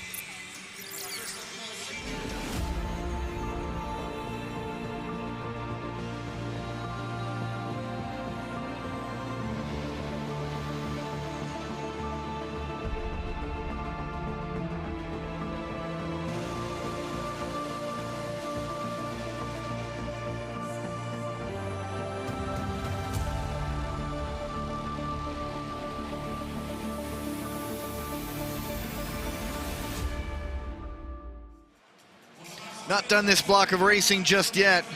And the updated standings, it is now 100 points. The margin between Courtney Sarault and Corin Stoddart. 2 more individual events to come. Those are tomorrow, the 500 and the 1500, as that battle will reach its conclusion. We now go back to the men's 500 meters, the semifinals, the last 2 races before we resurface the ice once again. 2 heats in all. Top 2 from each race, and up to 1 fastest third-place skater will go into the A final. There's heat number 1. The 2 Italian gladiators, Pietro Siegel, Thomas Natalini, Andrew Hio, the USA Eagle, Steven Dubois, the Canadian Ice Maple, and Felix Pigeon, the Polish Hussar.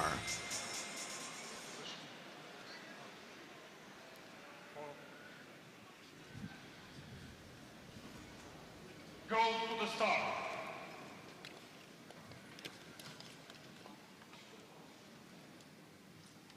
Red.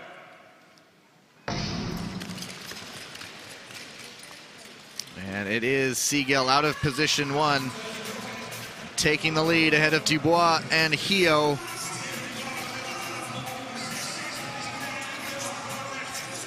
Steven Dubois just comfortable right behind Pietro Siegel, but he loses his footing now as Andrew Hio jumps into second.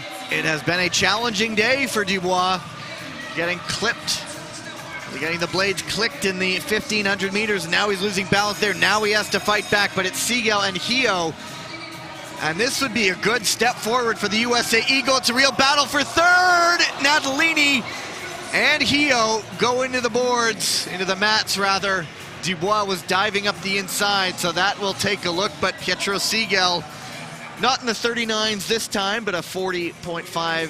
What matters to him is getting onto the A final, staying away from danger there. Felix Pigeon did get up into second. Well, Pietro Siegel, he's looking so strong right now, skated incredibly smooth through that race. Felix Pigeon taking advantage of that opportunity that came his way, but Steven Dubois was trying to move into that 3rd position. There's still that opportunity for a time advancement, but that was a very tight pass attempt, so we'll be having to go to the review.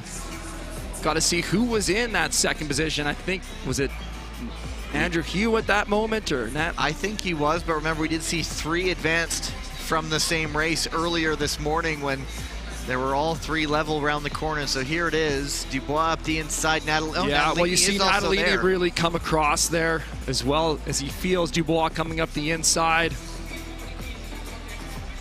Yeah, we'll be looking at that.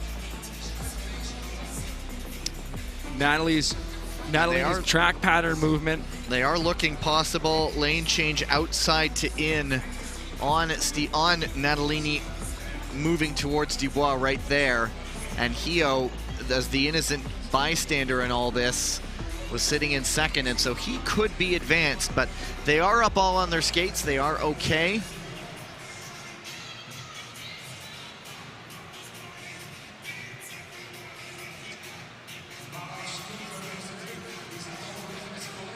And you could see from that slip of Steven Dubois in that race just how much speed it cost him when he got caught back on his heels and just couldn't accelerate out of that turn. That just opened the door, dropping him back.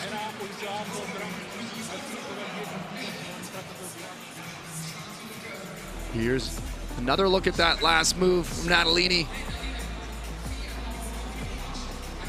Skaters doing a good job getting their feet up, out of the way. You don't want to go in feet first. You want to get the feet up in the air. And there could also be a Dubois advancement, as he was just about level with Hio at that time as well. And so this A final in the 500 could be even more interesting than it usually is.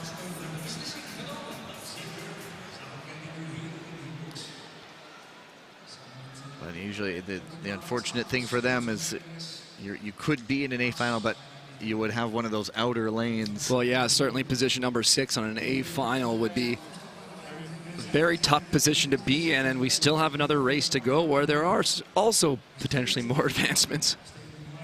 Yikes.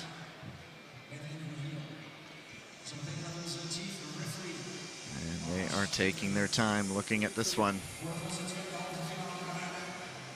Natalini was penalized a week ago in the final of the 500. Now he'll wait like the rest of us. Final decision, penalty, number 13, Italy. Advancement, final A, number 4, Canada, and number 22, USA. So there you go. Natalini the penalty, a pair of advancements, and that's in addition to the top 2 going through, but here's the incident. So watch Natalini on the outside there, cutting across. You can see that shoulder look. He sees Dubois coming up the inside.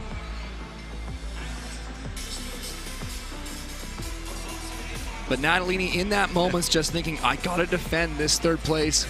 Different nations, but they have the same goal, and they congratulate each other for moving into the A final. So there's 4 already moving through, and at least 2 more for the other. Will we have a B final? So there is heat number 2, the ovation, Jens van het Wout. And look who's with them, Sun Long, William Dandjinou. Again, they're in the same heat. This time, Van het Wout will be in lane number 1. Brandon Kim and Liu Xiaowang. Brandon Kim jumps up and joins his teammate in the A final. That would be a big, big moment for the USA Eagles. That men's program has been making steps, little steps forward. Go to the start.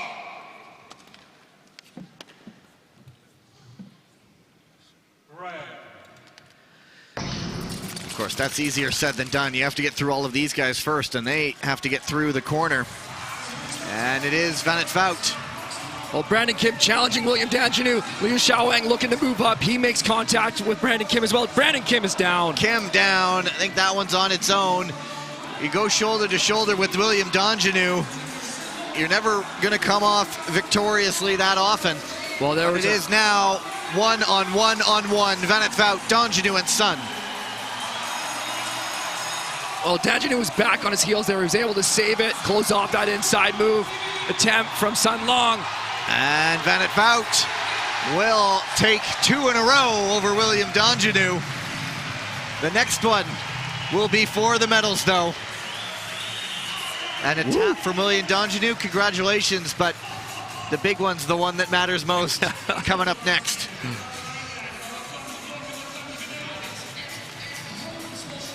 Well, it's a quick race, but so much unfolding within those 4.5 laps. The battle started early off the start line here. William Dandjinou out in position number 3. Now battling here. We're jumping around the replays. There was a look from Brandon Kim up the inside. It wasn't there. Liu Xiaowang just clipping the skates of Brandon Kim, and then I don't see any contact there. I think Brandon Kim going down on his own. That's where Sun Long took a look up the inside, but it just wasn't there.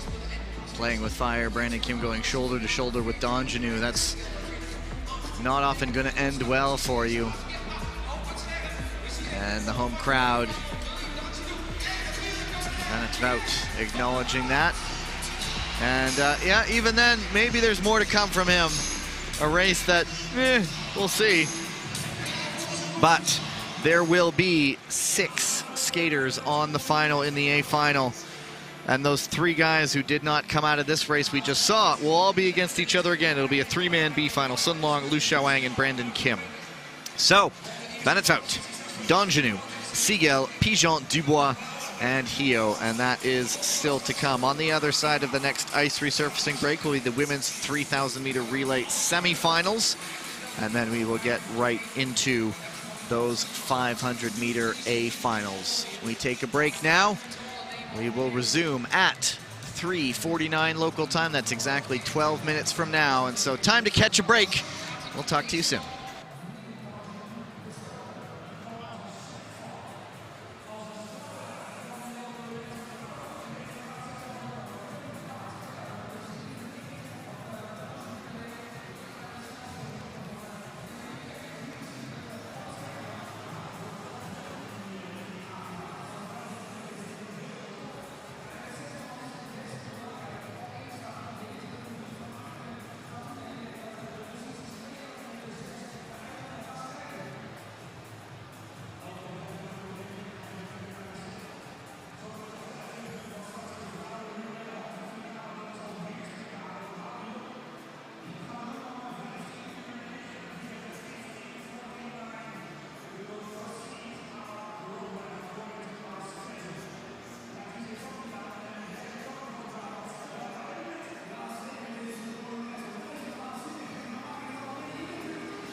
Hey, what's up? Yeah, good session? Yeah, softer than yesterday. Bit softer? Yeah, So do we need more water or less water?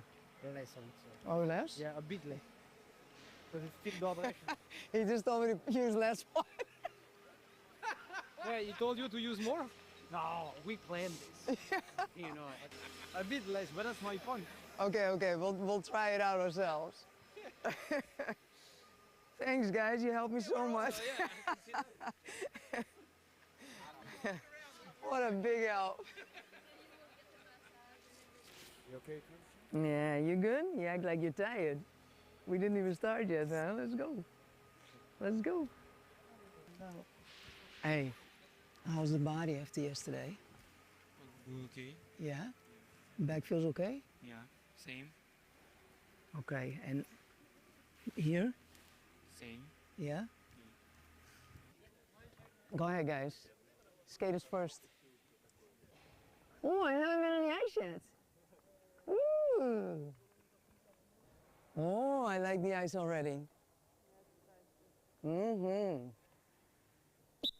Let's go. 5-person relay, guys. 4 times 2 negative splits. 1 line, 1 line. Watch your hips, Malika. Long extensions. Nice, Gleb.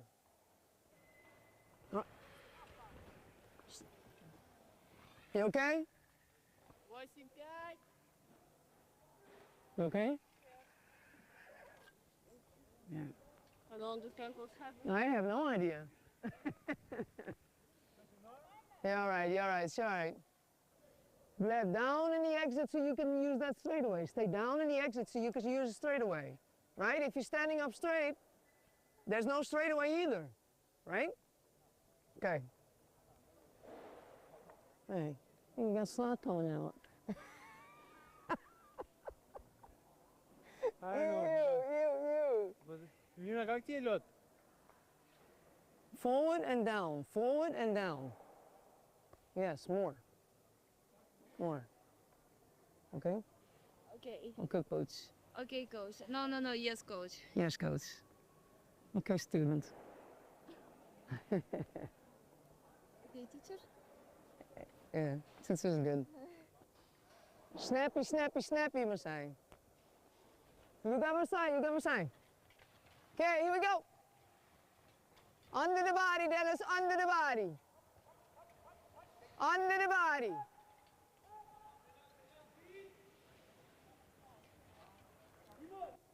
Keep trying. Yeah. I don't know. Keep trying. Yeah, all right, let's look at the one lapper and see if you can get that full room on the left again. Big lean, big lean, big lean, big entry. Be ready, be ready, be ready. Get on, get on, get on, get on him.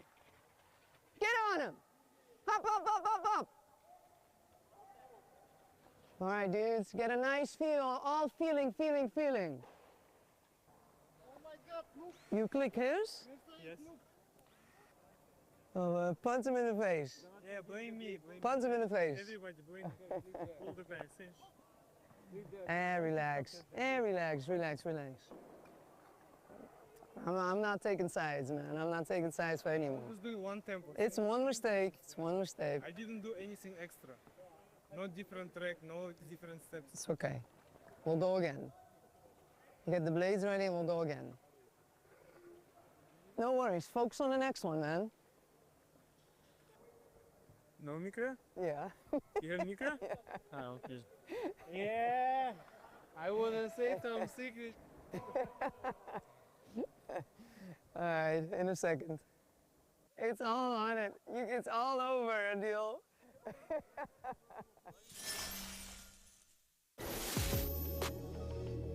Currently in the Crystal Globe standings, we have Ice Maple's William Dandjinou and Courtney Sarault leading the way. Today we're going to take a closer look at what's making them successful. First of all, we're going to watch William Dandjinou in the 500 meter. This race is generally an all-out sprint. We're used to seeing skaters driving with both arms, accelerating every chance they get, but we can watch William Dandjinou be so patient in this race, maintaining control, staying relaxed. Here, 2 laps into the race, going to 2 arms on his back, staying calm and maintaining his energy. This is critical because you want to finish the 500 with your top speed so you're more difficult to pass. In Montreal stop number 2 in the 500 meter, we see William Dandjinou take a very interesting approach to this race. Typically, skaters are going for maximum acceleration. Out of the first turn, we see William Dandjinou go very relaxed out of the corner, 2-footing down the straightaway, then accelerating, and then again on the second straight. Shut down the speed here, look over, be very defensive. Nice deep track setup here. He is controlling the race right from the beginning all the way to the finish. Now we're going to watch a highlight of William Dandjinou in the 1500 meter. Again, wanting to control the race from the lead. We see him, as soon as Pietro Segal makes a move up the inside, he responds right back to the front. He's controlling the race. He is owning the race start to finish, controlling the speed, controlling the track, making everybody else struggle and battle behind him. Now we're going to take a closer look at Courtney Sarault and what's been helping her be successful on the World Tour. Here's a look at the 1,000-meter event in Montreal. It takes offense and defense to be successful. Here we see Courtney Sarault doing an incredible defensive track here to block the inside lane for Sandra Velzabor. That allows her to maintain that second place position, which is critical to wanting to get to that lead in the late stages of the race. Following that defense, we see Courtney Sarault enter wide on this corner entry, 2 crossovers in to build momentum, accelerate through the corner, up the inside, and gain control of the lead. But Stoddard tries to respond, and again, Terrific defense from Courtney Sarault heading that last corner, so she claims that 1,000-meter victory. One of the keys to winning on the World Tour is defending your position. Here's a look at Courtney Sarault, the lead of the race of the 1,500 meter in Montreal. What we're watching for is the awareness of Courtney. On the exit of the turn, we see her look up the inside and a quick glance to the outside where she identifies Kristen Santos going around the outside. She gets a nice deep track entry and is able to block off that outside pass attempt and defend her lead to win. Now, these are just a few of the tactics and the skills that these skaters are implementing to be successful on the World Tour.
Well, business about to pick up.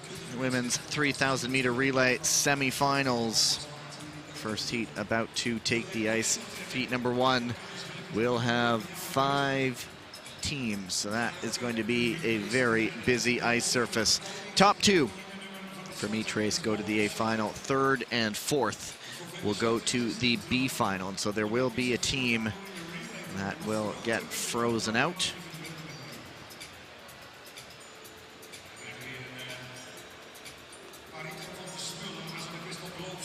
Heat number 1, the Dutch Lions, Chinese Lungs, Polish Hussars, Hungarian Falcons, and USA Eagles. And so just looking at the standings, the Dutch Lions, winners last weekend, lead the overall right now in the women's relay. The Chinese Lungs sitting in 7th. The Polish Hussars on the bubble in 8th, and so they're one of those teams who you like where they are, but it's not for sure. They will be racing for as high a finish as possible to try to get into those top 8 positions. The Hungarian Falcons in 10th, so they will also need a result. And the USA Eagles sitting in 6th place. And of course, the relays have massive point implications for the Crystal Globe Team Award. If you win a relay distance, that's 300 points towards your team's total. That can really shake things up in the standings right now. The Canadian Ice Maples with a healthy lead of 4,355 points over the Korean White Tigers at 3,708. And in 3rd, the Dutch Lions with 3,403. So they're going to be looking to get a victory to climb those rankings. The Dutch Lions getting the cheers.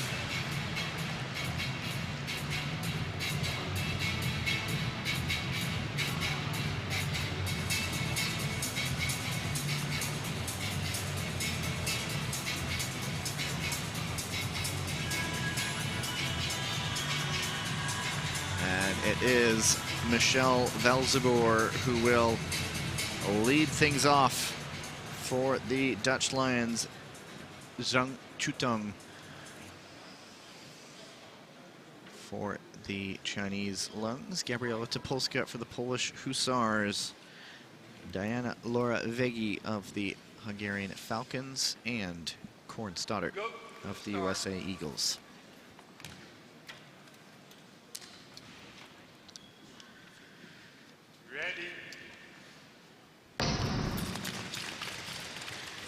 thing I noticed just watching Stoddard on the line, there was a bit more, I wouldn't say playfulness, but she's always so intense. But there's a little play to the camera when she was introduced last time around, a little bit more joy in getting that silver medal.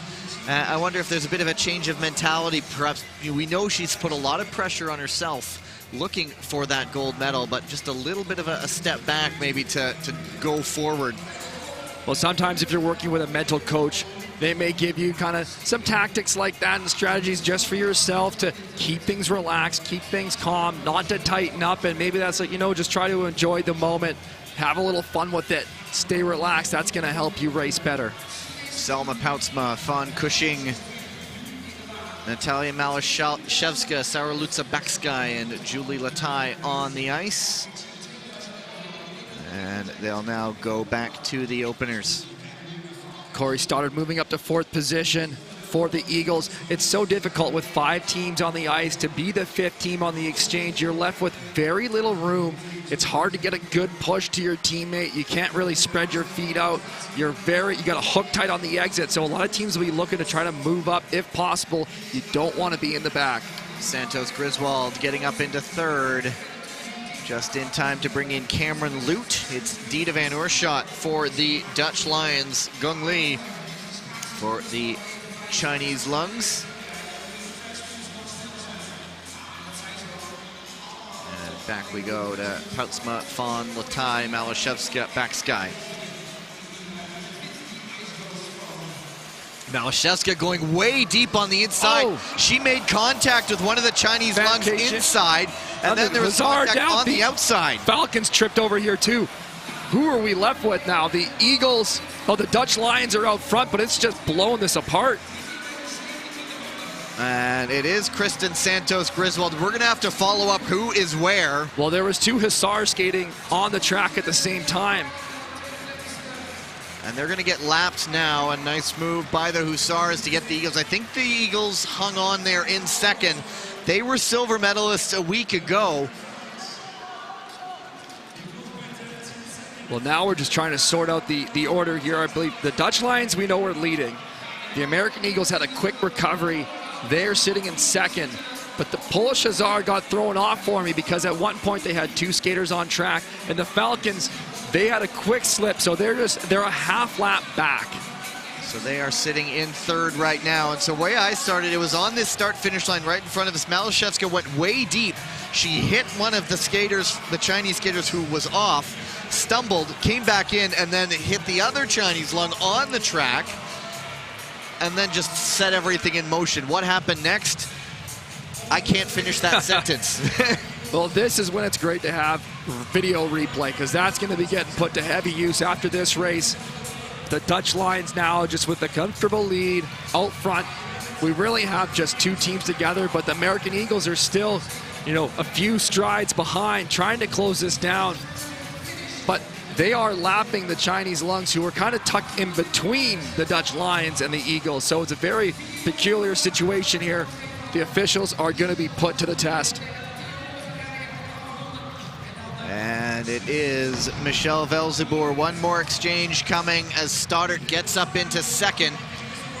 And now these 2, we know, will make their last exchanges as the teams elect for the A final. It is Sandra Velzeboer, Kristen Santos Griswold.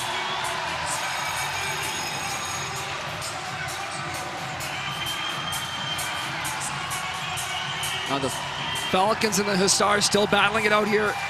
There's the finish. And there is the move.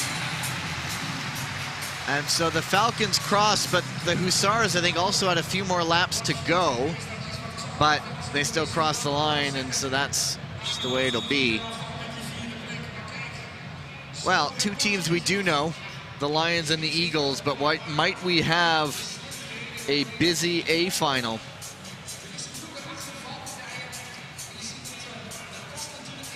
Well, things just absolutely exploded in that race, and one of the things we're also watching for is the Olympic qualifications for these relay teams. The Hungarian Falcons are currently in 10th in the rankings. You got to be top 8 to get to the game, so they were really looking for a big performance here to try to improve their ranking.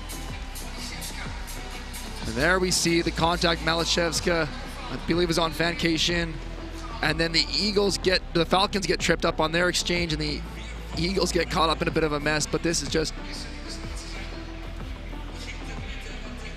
shakes things up so quickly. If we were standing beside the ring, here it is right here. So Malashevska dove up the inside, and then as she fell, it was sort of a tragedy in 4 parts where there was the constant contact inside, outside, and in the middle.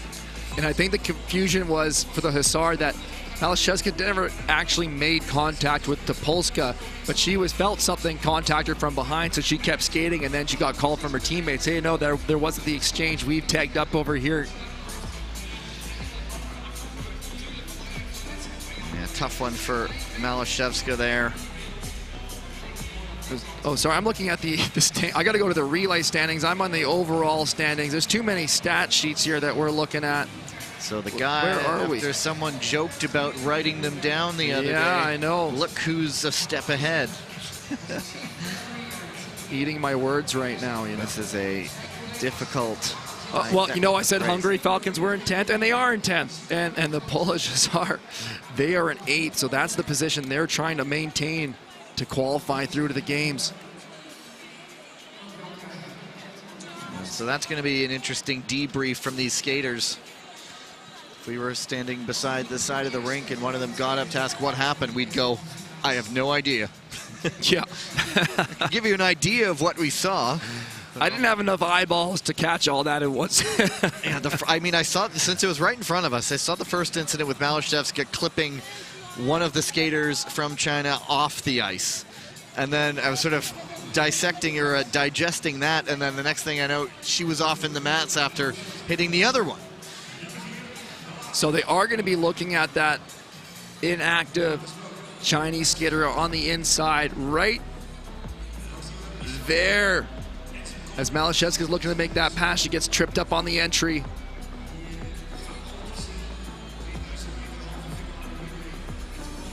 But then Malashevska runs into the Chinese skater. And then that's where she also blocked Latai.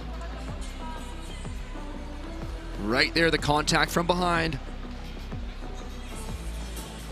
And then Latai, good presence of mind to keep going, and that's when she just got the tap on Lute. That's what allowed them to recover. Final decision, penalty, Team China. There you go. So penalty, no advancement because the top 2 positions were in front, and so this is it right here. So it's the off-track Chinese skater right there impeding the race.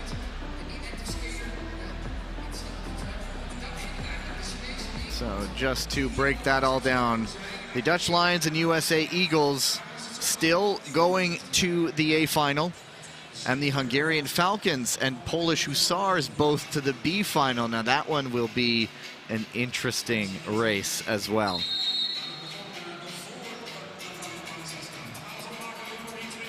Heat number 2, Canadian Ice Maples, French Roosters, Korean White Tigers, and Italian Gladiators. Florence Brunel, the start for the Canadians. Sarault, Claudia Gagnon, and Danae Blais. Go to the start.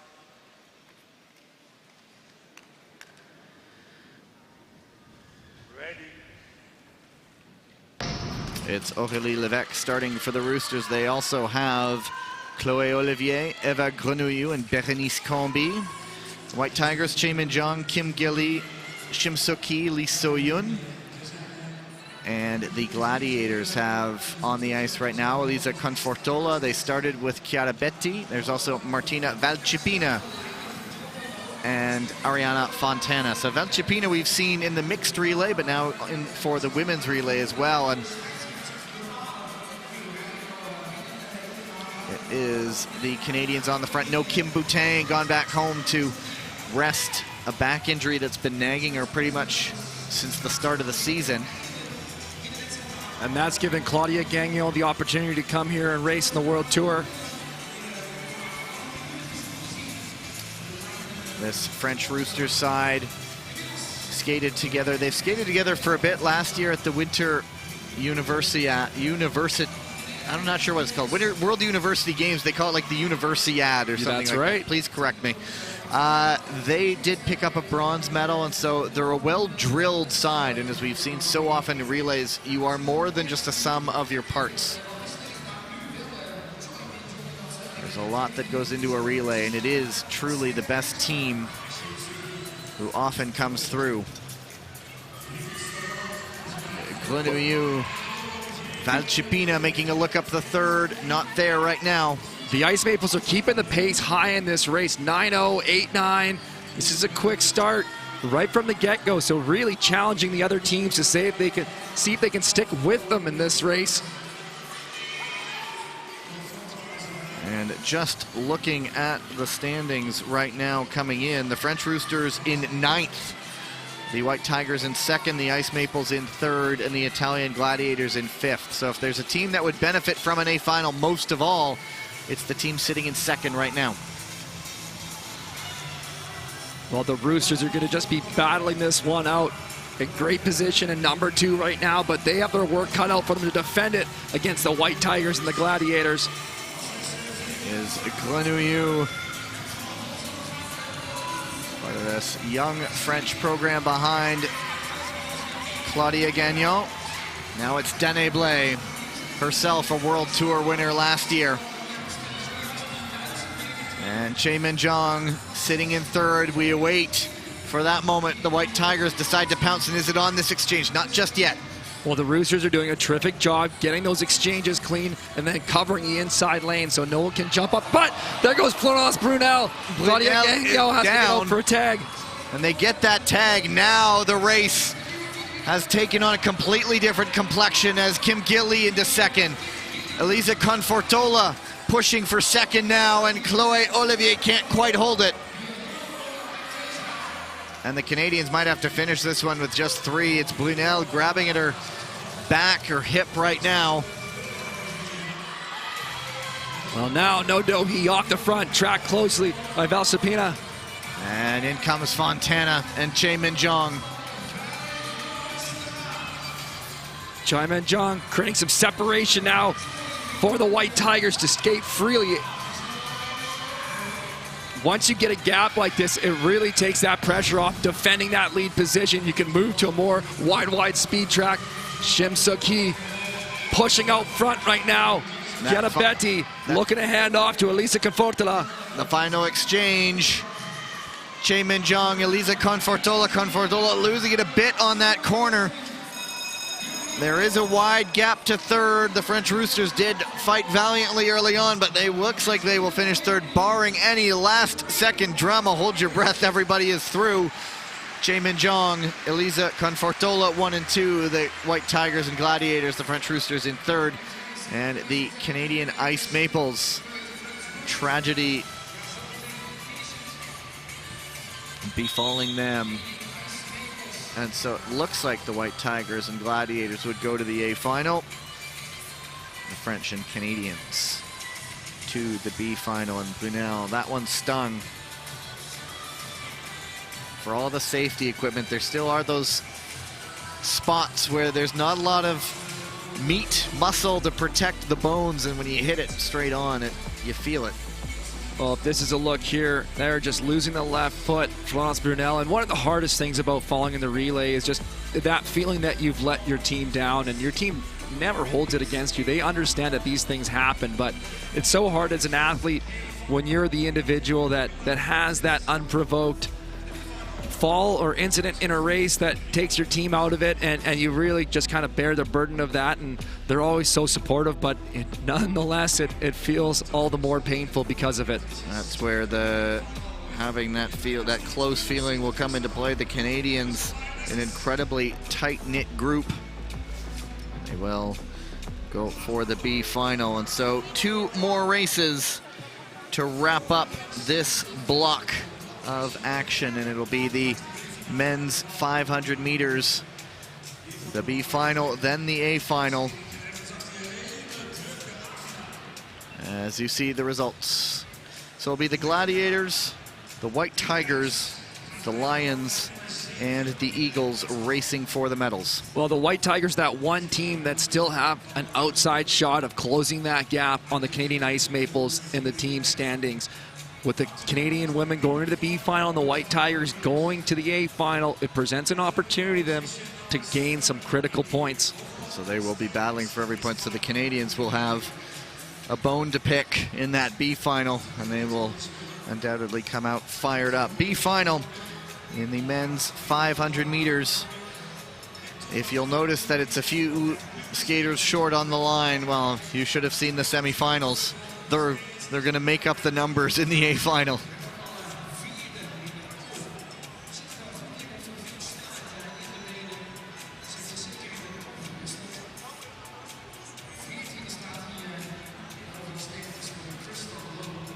And after relays, of course, there is that good measure of wear and tear. They get the water down. Want to have it in as good condition as possible when we get to these finals. To the ice for the introductions.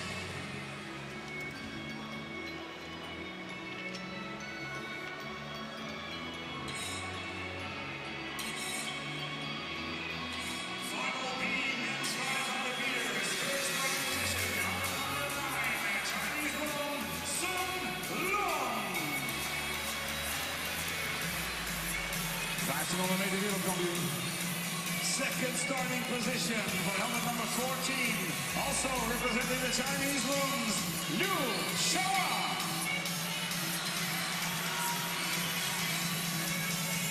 And the third starting position is for helmet number 23, American Eagle, Brendan Kim.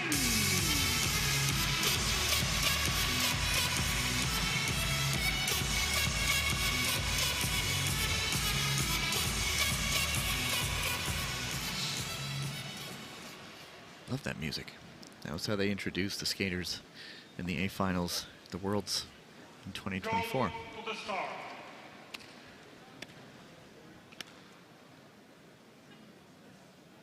Ryan.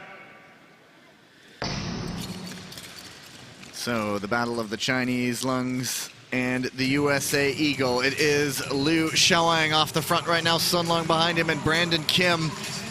He just keeps making those progressions, the American. Now he's facing some of the best skaters in the world right now. Well, Liu Shaoang's just really come back into form this season, building towards the Olympic Games. Had a bit of an off year last year, but making a statement this season on the World Tour, back on the podium. And it will be Liu taking one over his teammate. And Brandon Kim going up to third, a 41.01 for Liu. Chinese Lungs with their supporters wherever they go around the world.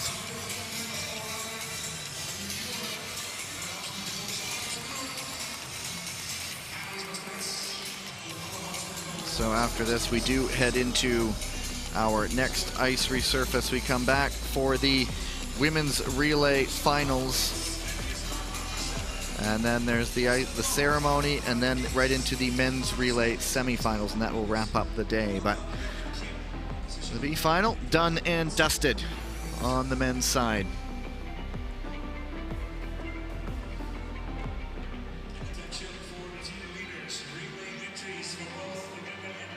And those results confirmed, the 41.005 for Liu. And so that will get him 7th place. And we are going to have a very big, full start line in the A final. It's going to be one heck of an introduction.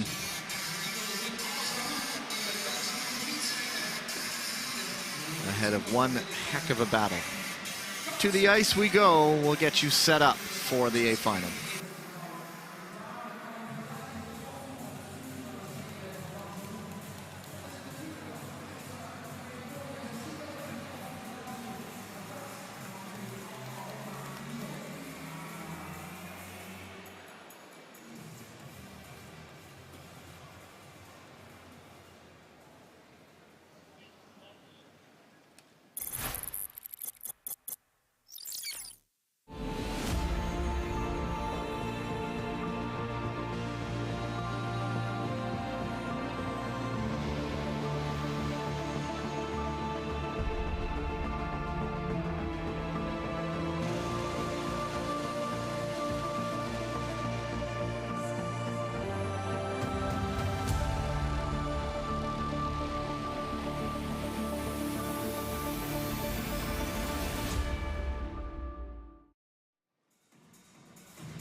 is the men 500-meter A final. First starting position. Hij staat op zijn lievelingspole-position. Hier is de Dutch Lion. Hier is Jens van der Velde.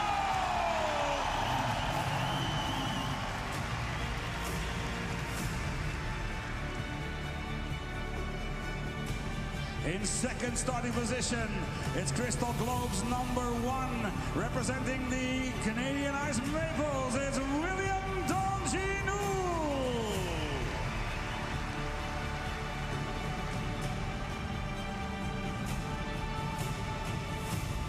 Third starting position for the Italian gladiator. Here's Il Mago Pietro Siegel.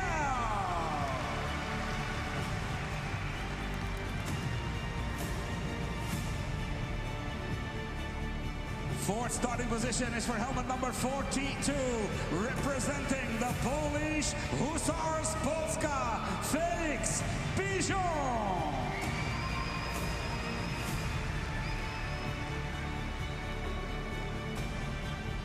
The fifth starting position is for helmet number 4, representing the Canadian Ice Maples, the reigning 500-meter world champion, Stephen Dubois.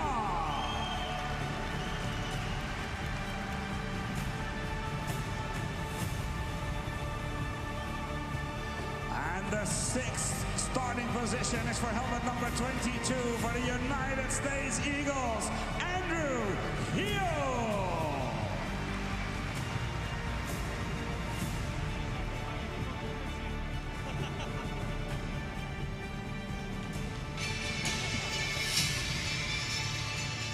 You don't often see this in the 500 meters. 6 skaters on the line. They'll all fit onto one line, just barely.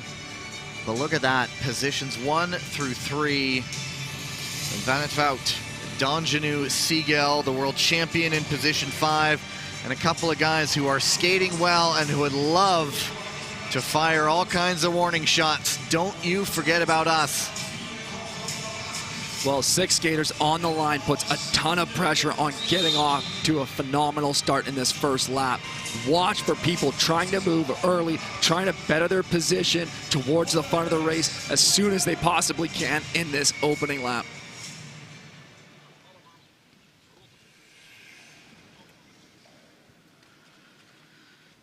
Go to the start.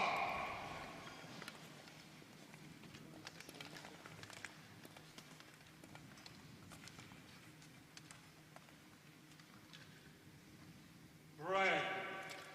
A lot of reshuffling on the line, a lot of clicking and clacking, and Pigeon goes down, and you would have to imagine that that was something that we would expect with so many skaters. Well, that was a heavy fall too. He went down hard. I think Stephen Dubois was shaking the skate there. He may have had a contact. Gonna watch the replay. Yeah, I think it was Stephen Dubois on the outside of Felix Pigeon. Gotta get those blades checked up. Watch to make sure you don't have any stripped edges or that unique chip design, out of your blade. Yeah. The unique design of Pigeon's boot. Not the boot, the bridge to the blade. Interesting to note though, Stephen Dubois not going over to get the blades checked right now, so he must feel confident that his blades are still okay from that incident.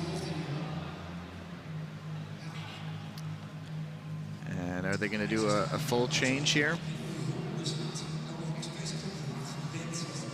Yeah, you see the new blade coming out. Doesn't look too concerned. You found out about that.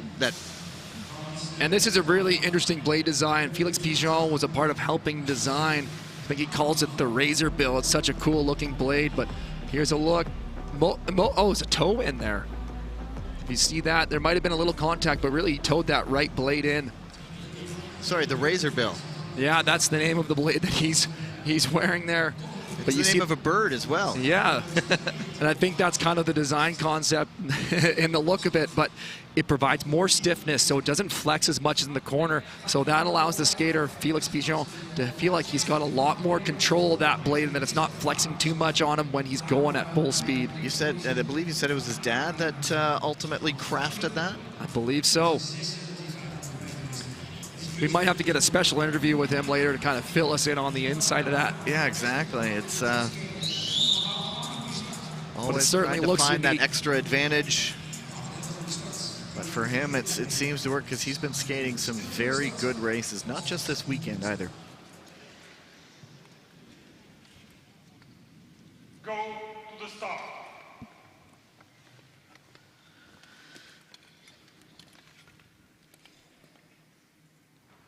Ready.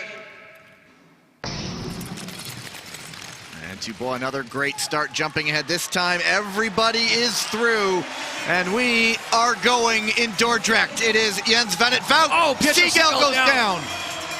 Dubois, a little contact with Dandjinou there. He's going to have to build up to close the gap. Andrew Heo jumps up the inside. Oh, what a move by the USA Eagle. Andrew Heo jumping up into third. Van het Vout, he picked up a first medal, a gold.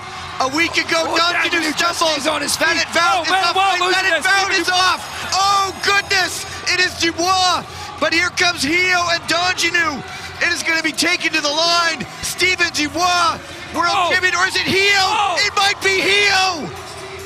Steven Dubois is celebrating. Heo's got the hands up on the head. I think Dubois got it.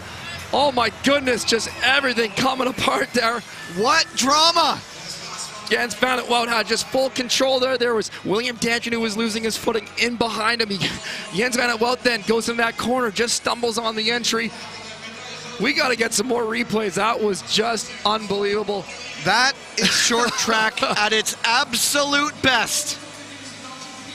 Wow. Steven Dubois was battling all day long to get to this point. But he is also potentially in that first review, if I'm not mistaken. So what you just saw is not the end of it. There's Jens van het Vout losing the footing on the entry. Just very unusual slip there. Andrew Heo attacking up the inside. What a great race from him.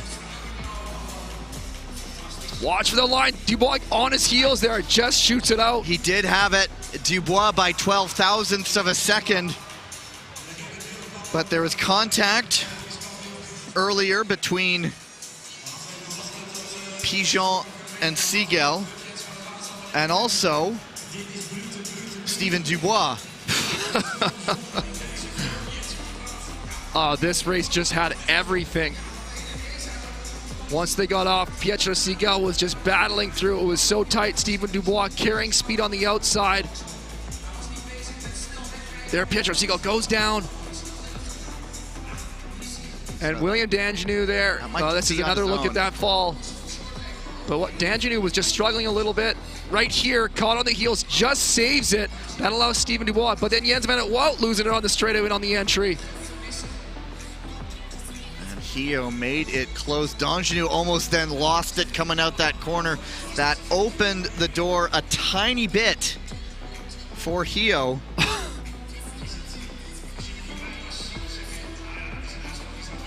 Oh, Andrew Heo. But you know what, Andrew Heo, what a performance today.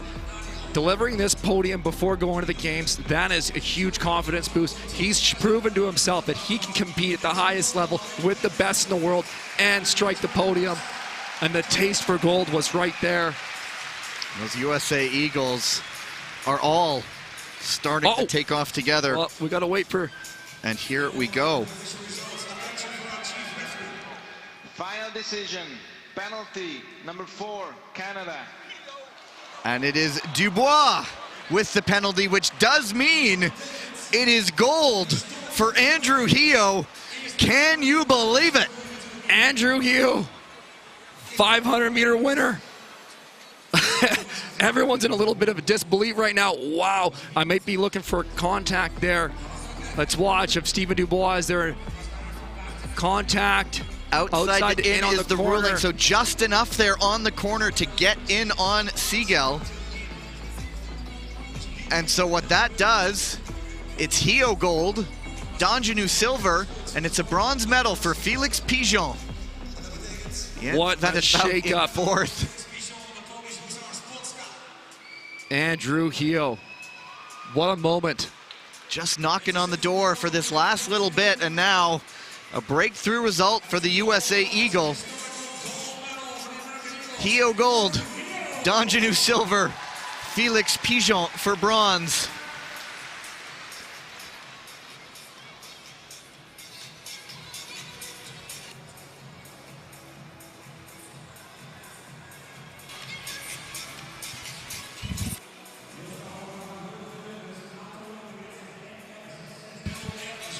and a victory ceremony after an incredible race. Ladies and gentlemen, the medal ceremony for the men's 500 meter at the IJU Short Track World Tour Dordrecht 2025 Odilo Cup.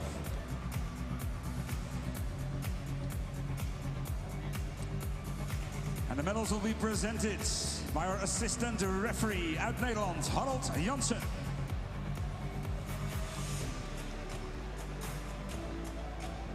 In third place, representing the Polish Hussar bronze medal, Felix Pigeon.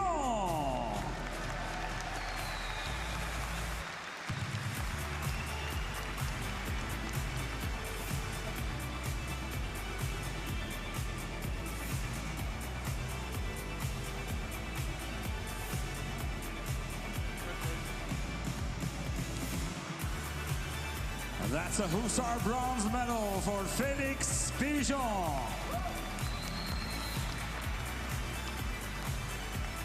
In second place and winner of the silver medal, representing the Canadian Ice Maples, it's William Dandjinou.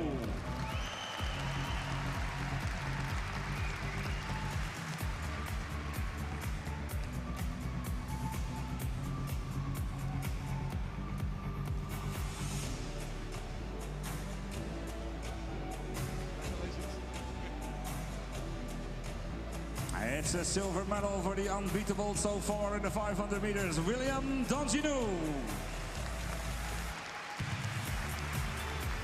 And in first place, the winner of the gold medal, representing the United States Eagles, it's Andrew Hill.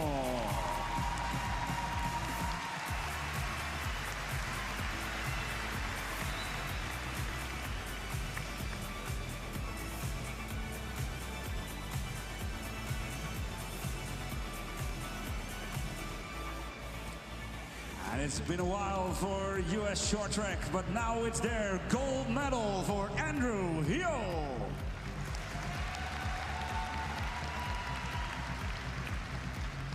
And let's bring our three medalists together. The top three of the Odilo Cup 500 meters. One more time, Dordrecht, for Felix Pigeon, for William Dandjinou, and for Andrew Hill. Just taking a quick gander through the results. I believe the last best individual result for Hio came a number of years ago when he came fourth under the old World Cup format. Certainly a first World Tour gold medal for him. And he has been skating very well, just catching our eye with how he's gone. And a fantastic race, moving when he did, and ultimately benefiting from a penalty. But Andrew Hio, man, oh man.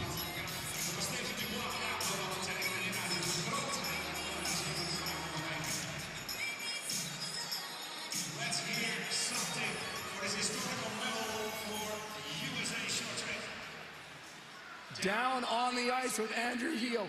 What an incredible race, so dramatic. Your first World Tour victory. How does that feel? I mean, it's great. I think just having this season be Olympic season, I think it's a good, you know, momentum to go into the game, so yeah. Do you have anything to say for your family, your friends, your team around you? Yeah, obviously, always family number one. Love them, miss them. Always grateful for their support and everything. And yeah, our team is just amazing, so thankful for all the help that they have been able to give me this season, so yeah. Well, that was just fantastic. Congratulations. Very well done. Please throw this out to the crowd for us.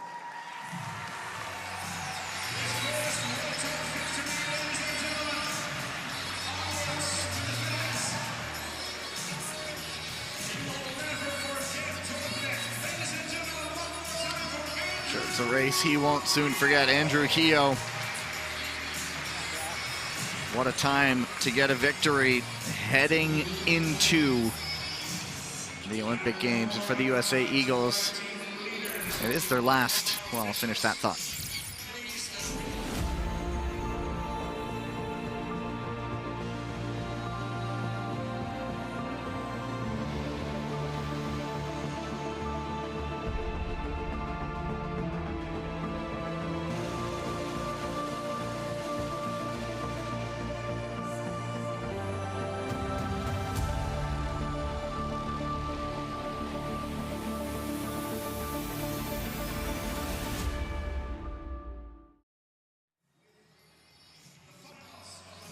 As I mentioned, heading into an Olympics, the U.S. team does not have any more competitions between now and then, and so bottle that memory and just carry it with you, the updated Crystal Globe standings.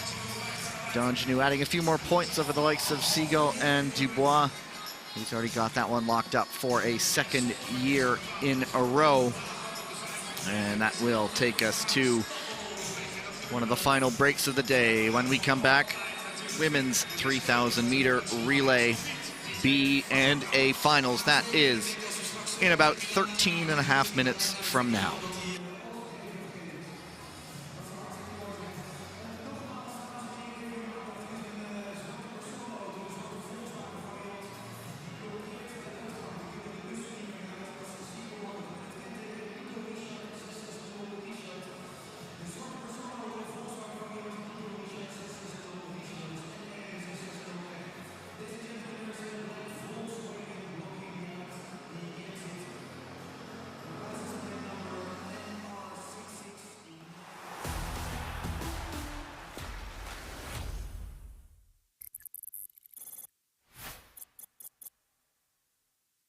I think the best piece of advice anyone has given me was from my dad, and he said, be yourself.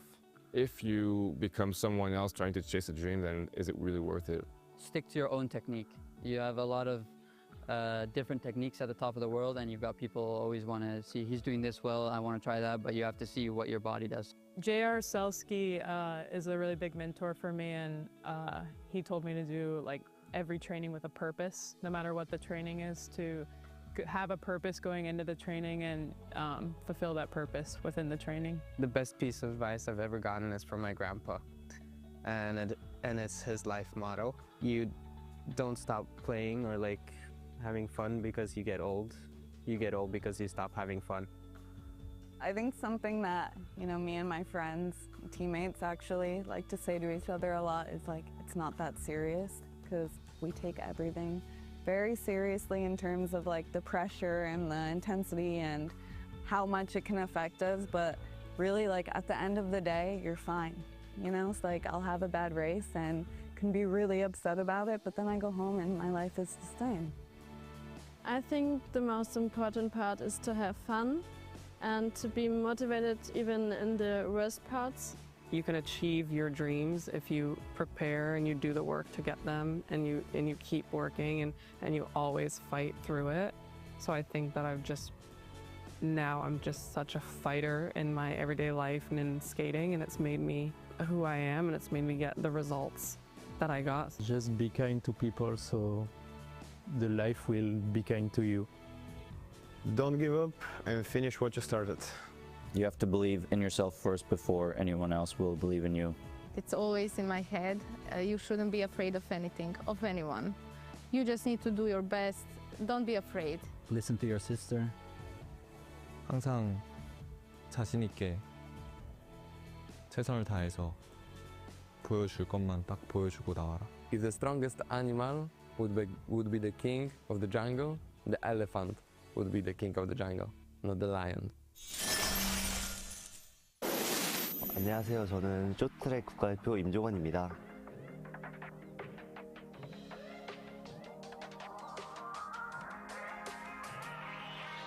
동계 종목하면은 그래도 제일 떠오르는 종목이 쇼트트랙인 것 같아서 그래도 우리나라에서 인기 있는 스포츠 종목 중 하나인 것 같아요. 초등학교 1학년 때 이제 인라인을 타다가 주변의 권유로 이제 스케이트를 처음으로 접하게 됐는데, 처음에는 그저 취미로 타다가 이제 3학년 때부터 이제 정식적으로 선수로 시작하면서 5학년 때부터는 이제 올림픽의 꿈을 꾸게 된 것 같아요. Absolutely no fear from the young man. The name is Rim Jong-un. Remember it. 첫 시니어 무대였는데 1500에서 좀 국제 선발전 때와 같이 좀 좋은 제가 잘할 수 있는 레이스를 해서 1등을 했었는데 그때 아직도 좀 생생하게 그 기억들이 느껴져서 아직도 믿기지 않을 만큼 좀 놀라운 일인 것 같아요. 좀 개인 종목 같은 경우는 나 자신이 잘해서 하면 좋고 안 좋고 좀 이런 기분인데 팀 릴레이나 아니면 혼성 계주 같은 경우는 팀 단체가 같이 하는 경기니까 그래서 좀 금메달 따면 행복이 배가 돼서 좀 다 같이 기뻐하는 것 같아요. They are going to have their closer as Im Jong-un and putting all their faith in this young man. 최민정 선수나 황대현 선수, 김길리 선수 같은 좀 대단한 선수들 같이 훈련하고 있고 이런 선수들이 이전 대회에서 너무 멋진 모습들 보여줘가지고 그런 부분들에 대해서 항상 좀 큰 용기를 얻고 시합에 임할 수 있어서 항상 좋은 것 같아요. 저는 쇼트트랙 하는 게 너무 즐겁고 이런 세계 대회 무대에서 경기를 뛸 수 있는 것 자체가 너무 좋은 경험들과 저에게는 좋은 이제 앞으로 좋은 것들이기 때문에 이 상황들을 즐기고 있고 안 좋은 경기나 뭐 잘 안 풀려도 그냥 하나의 경험이라 생각하고 더 발전된 모습 보여줄 수 있도록 노력하고 있어요. Im Jong-un going away. 아무래도 우리나라 태극기를 좀 달고 우리나라를 대표해서 나가는 국제 경기들인 만큼 항상 최선을 다해서 포기하지 않고 책임감을 다해서 열심히 끝까지 경기에 임하고 있는 것 같아요. It is Rim being chased by Liu Xiaoang, one of the all-time greats bearing down on the young pretender. 그래도 아직 학교에 다니기 때문에 좀 틈틈이 영어 공부도 하고 다른 공부들도 하고 있고 항상 친구들도 저를 보면서 나 자신과는 좀 다른 길을 걷고 있는 너가 신기하기도 하고 항상 다른 시선으로서 너를 응원해 주겠다라고 많이 응원해 줘서 저도 친구들을 많이 응원해 주고 있는 것 같아요. 좋은 모습을 보여드리도록 노력하는 그런 발전된 시기인 것 같아요. 좀 올림픽에서 좋은 성적을 내는 멋진 그런 선수가 되고 싶지만 전 그보다 항상 쇼트트랙 하면은 이 선수는 좀 인성도 좋고 바르고 예의도 발랐고 근데 항상 좋은 성적이 있었던 그런 좀 쇼트트랙의 한 역사로 남고 싶어요.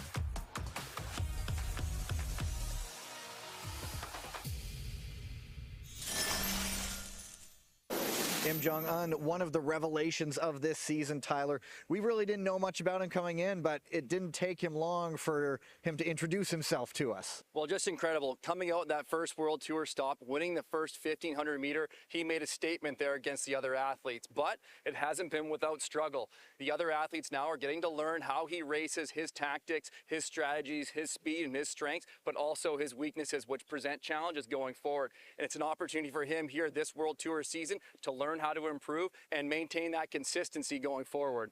Just one of many faces, of course, on the ISU Short Track World Tour. Lots more racing to come.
are just about to head into some of our final races of the day. We have the women's relay finals B, then A, and then the men's relay 5,000 meter semifinals. French Roosters, Hungarian Falcons, Canadian Ice Maples, and Polish Hussars. And the Canadians looking with a very changed look. I just saw Anne-Sophie Bachon coming out onto the ice. Florence Brunel took a bit of a bump going down in the semis, and so yeah, they're opting to rest her. So Claudia Gagnon and Bachon have not seen much time on the ice this season, in racing action that is, but they still train among the best in the world. And so also for the Canadian Ice Maples, there is Danae Blais and Ricky Doak. Gabriela Topolska to start things off for the Polish Hussars. Dan Loravegi for the Hungarian Falcons, and Aurélie Levesque for the French Roosters.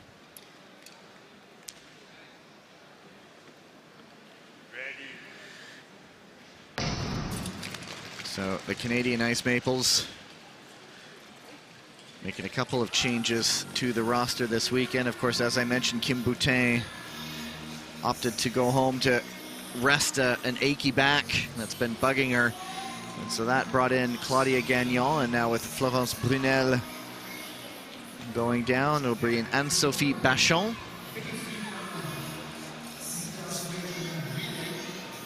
And a Doak on now as we go back.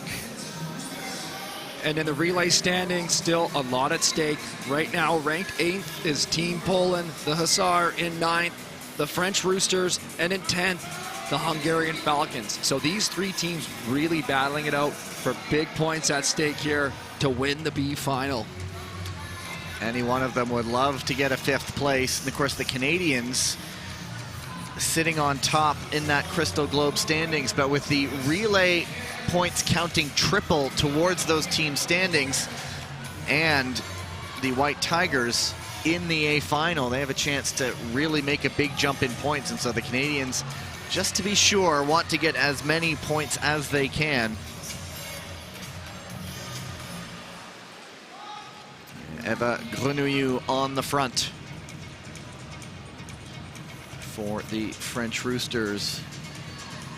It is Nicolas Mazur for the Hussars, and Rebecca Silitze-Nemeth just giving way to Sarault Baksky for the Falcons. Baksky looking to wind up in the back, nothing there. There's no room, there's no gaps between the skaters right now, so it's very difficult to look for a pass. You may have to try to look on the exchange. It'll be hard to find room if you go around the outside to charge your way into a position. So again, the Falcons looking around. And the opening was there for the Canadians to go, but the Roosters got that early exchange, and so Olivier got the chance to close the door. Might somebody try to maybe go off exchange and try to change something up and see if they can't jump ahead of someone? Well, the Falcons had a good move to get ahead of the Hussar there. Now Nicolas Mazur trying to respond back. Good defense. As things stand now, it'd be a great result for the French Roosters. Oh, and Malashevska goes down, as does Baksky. And very close on blades there. And now it's a matter of who can get back up to speed quickest. Okay, they're both on their feet. They're looking okay. Malashevska, I think, has a cut in her uniform. They do have a second one underneath. But Malashevska's had some hard falls in recent weeks. Well, the Falcons have to make sure they stay out of the way as they're being lapped.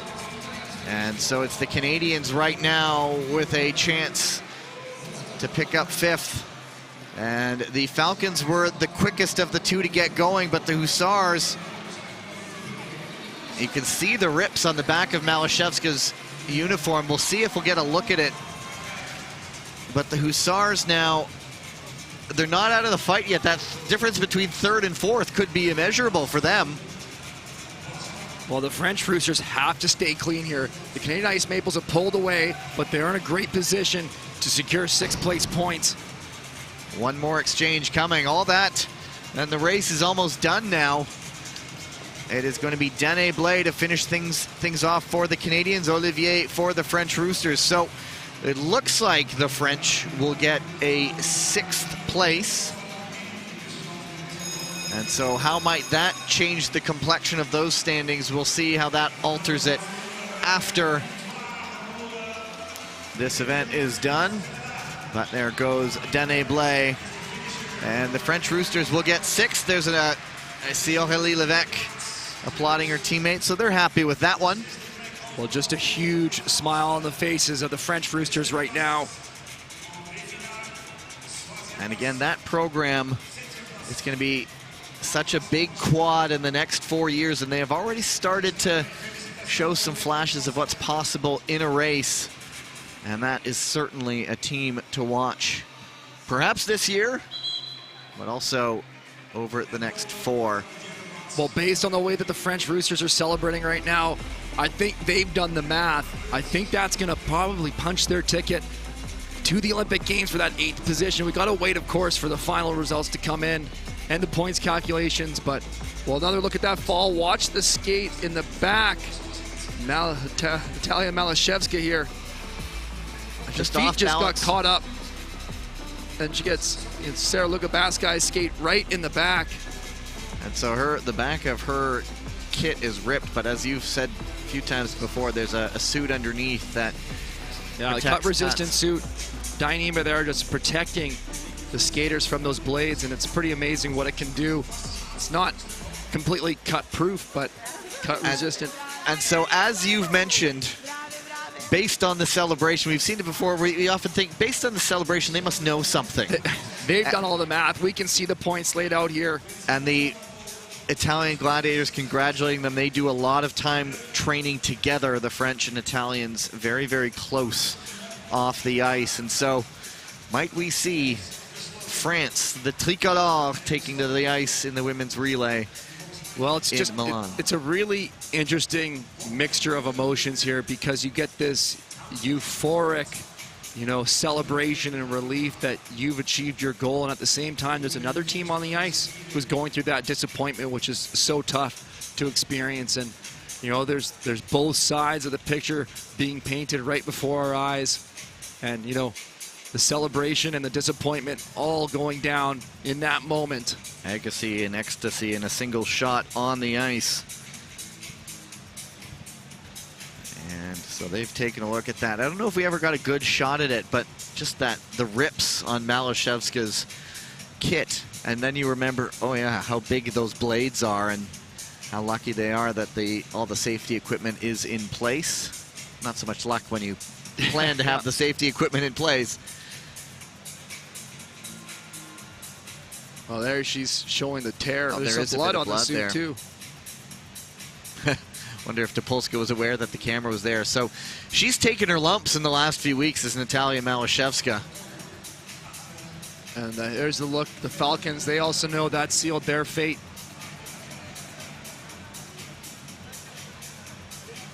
And you got to feel for these skaters. It's a tough moment for them, and yeah. You've given everything you've had. You've put in years and years of work and years of training, and I know how that feels. It comes down to that one moment. But they got to hold their heads high. They pushed through. They gave themselves a chance. They did everything they could. Final decision, penalty, Team Poland. And so it is the Hussars who get the penalty. And so that means Hungary does come up into third, and this is the moment. So Malashevska on the exchange just goes right up. Well, their right blade gets caught on Backskai's blade there. And so we've seen the two sides of the coin. The jubilation and then the heartbreak. But that's sport. That's short track. And we appreciate all of the skaters that we've seen. This is not an easy sport to do. And there are the results, the penalty to the Polish Hussars. So third for the Falcons, second for the Roosters, first for the Canadian Ice Maples. So that's fifth place for them. And that will set the table for the A final. An A final with a team that won last week. The USA Eagles, one that won in week 1. And I'll just continue my thought after we have our introductions.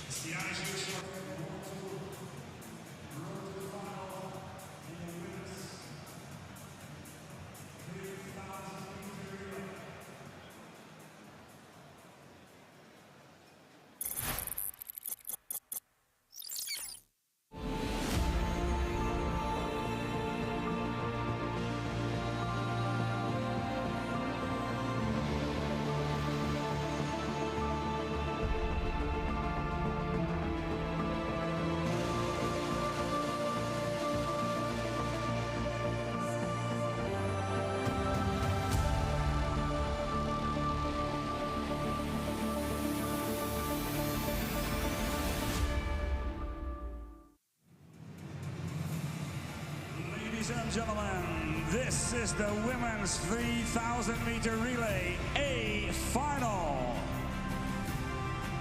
On first starting position is Choi Min-jong, Kim Gilly, Shin Suk-hee, and No Do-hee, representing the Korean White Tigers.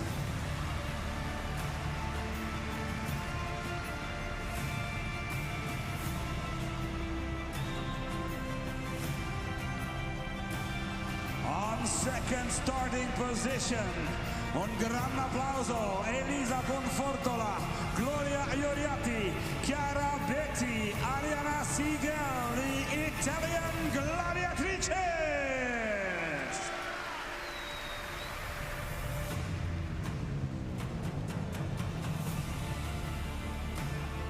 Oké, Dordrecht. Dak mag eraf. Hier zijn de regerende Olympisch kampioenen. Hier zijn de nummers 1 in de Crystal Globe. Hier zijn Xandra Velzenboer, Michelle Velzenboer, Zoe Del Trap en Selma Pausma, de Dutch Lions.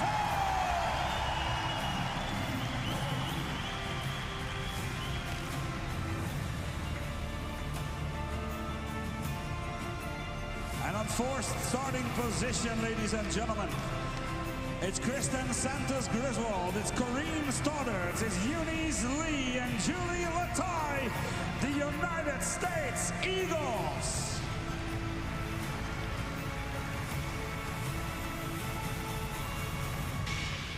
As I was saying, the USA Eagles a silver medal a week ago, the Dutch Lions a week ago. They also have a silver medal from week number 1 in Montreal. The White Tigers a win in week number 1 in Montreal. The one team in this to not medal this season is the Italian Gladiators, but I will sure they would trade getting shut out entirely on the World Tour if it meant they land on the podium in just a few months' time. But of course, they won't say that right now. They're in it to win it, as will any one of these teams.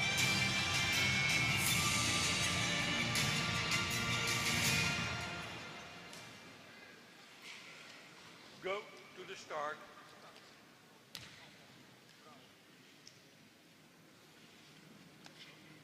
Ready. Shim Suk-hee, Ariana Siegel, Michelle Velzenboer, and Corrine Stoddard on the line. And everybody safely through the first corner with the Korean White Tigers in front, and in will come Choi Min-jong.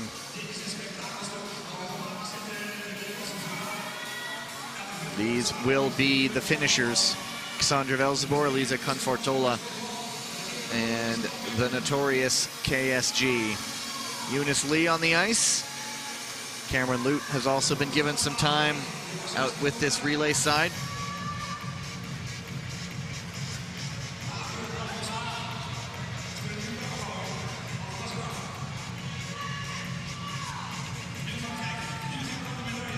Well, all is calm right now. Clean exchanges. Skaters just settling into the race. Not making moves too early. If I can hazard an observation, it's a little too calm. Yeah. Shim on the front for the White Tigers. The opener's back around again. Everybody staying on the same exchange. Nobody trying to change it up to add a half lap or so. Well, you don't want to take unnecessary risks early in the race. If you see the opening, you want to jump on it. Kristen Santos Griswold losing her footing, still able to get the exchange in. And Eunice Lee just a little bit off the back, but she skates back into it just in time to bring in Julie Lataille. And Lataille, a good move to get around Chiara Betti, who made a massive push to get Gloria Ioriatti. Well, when you're looking to move up, that exchange is often your best opportunity earlier in this race. If you can wind up, accelerate into that push. And now, Michelle Velzebor attacking on the outside. Ariana Siegel could only skate up so much as the line went by her, and now it's back and forth. Nice Sandra Velzebor into second. Sandra Velzebor got locked on the outside. Choi Min-jung had put a deep track on her, but carried her speed. Now Zoe Deltrap to the front of the race. On the exchange for the lead, Zoe Deltrap, the Dordrecht native. And Poutsma on now. No Dohi for the White Tigers. Ioriatti trying a move up the inside and gets it into second. Way to make it stick. Now the Lions, though, a little bit of a gap opening up. Can Ariana Siegel close this down? She's working hard, building speed. 2 crossovers in. With each battle behind them, the Lions add to that lead. Now it's closing up a little bit inside, 8 to go. Deltrap about to come on for the Lions. Betti for the Gladiators. Well, if you can get a gap, you can skate a little more free out front. You don't have to defend. You can let the others battle as Kim Gilly moves into second. Kidda Betti looks to respond, battling down the straightaway. Betti gets it right back. And on the exchange, Ioriatti goes defending. And now they are right back in the mix. The Italian Gladiators in the lead. And on the exchange, the opening there briefly, Siegel decides to tuck into second. And 1 more to go. Don't count out the USA Eagles just yet, but it's Sandra Velzebor, Elisa Confortola almost for the lead, Kristen Santos Griswold into third. Here's your closers bringing it home. And it is time for the bell. Sandra Velzebor leading it around. Dutch Lions with home fans are going to take gold.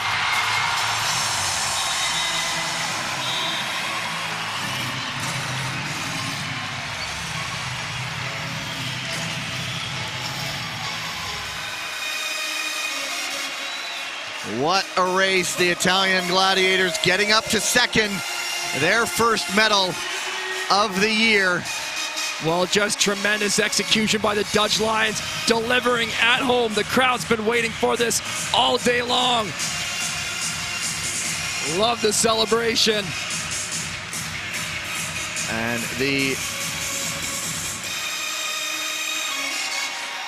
And all the while,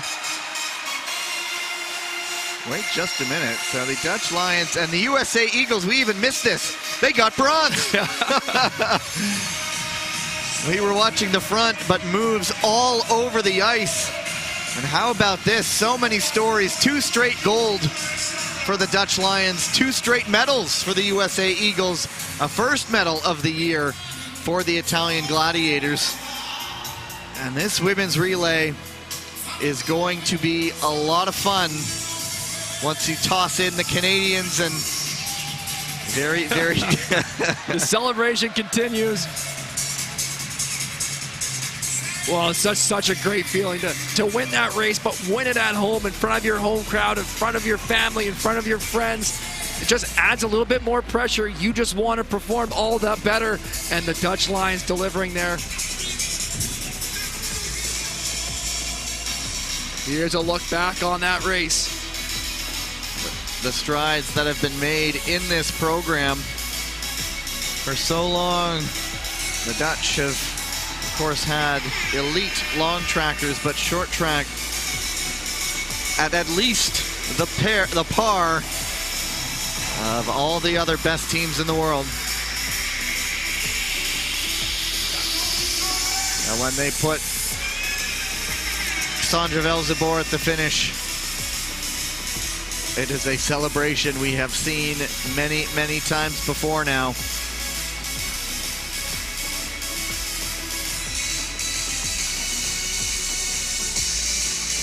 And so it's gold for the Dutch, silver for the Italians, bronze for the Americans.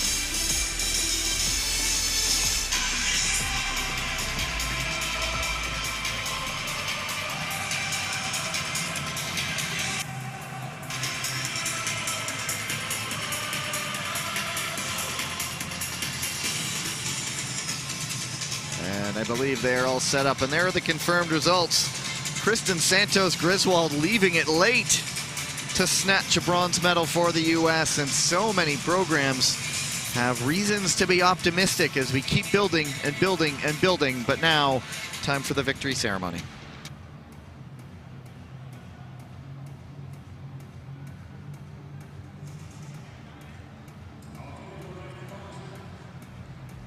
Ladies and gentlemen, this is the medal ceremony for the women's 3,000-meter relay at the ISU Short Track World Tour Dordrecht 2025 Odino Cup. The medals will be presented by our chief referee Michel Dumont and our assistant referee Harold Janssen.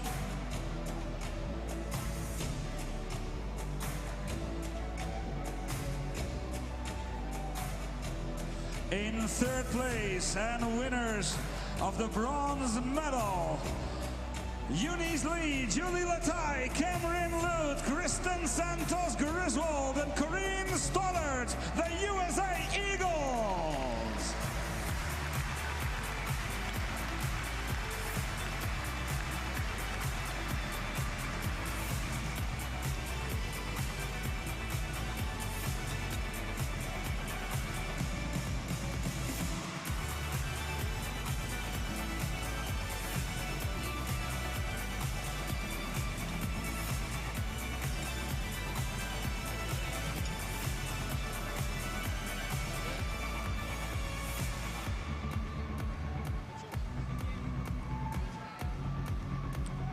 Let's give it up for bronze. Let's give it up for the Eagles. Let's give it up for Team USA Eagles.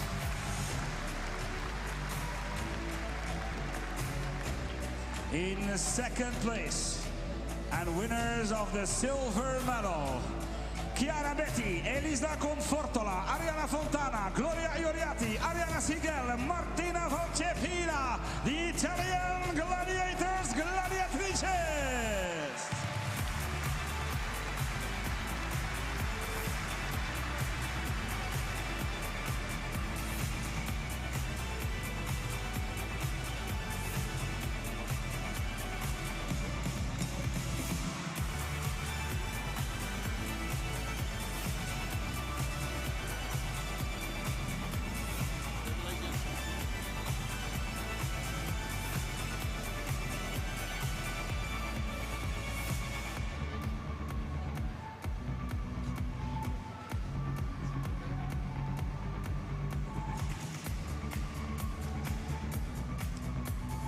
Medaglia d'argento for the Italian gladiators, Gladiatrices Italia.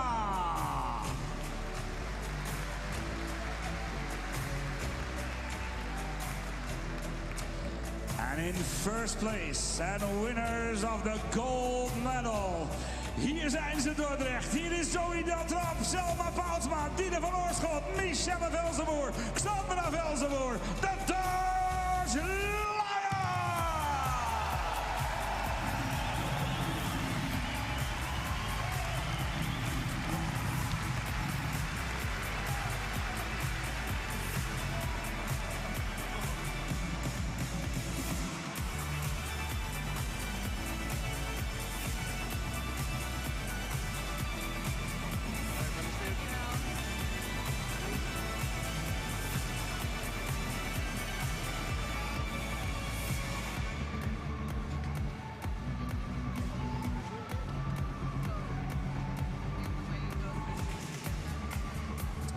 hier staan ze hoor.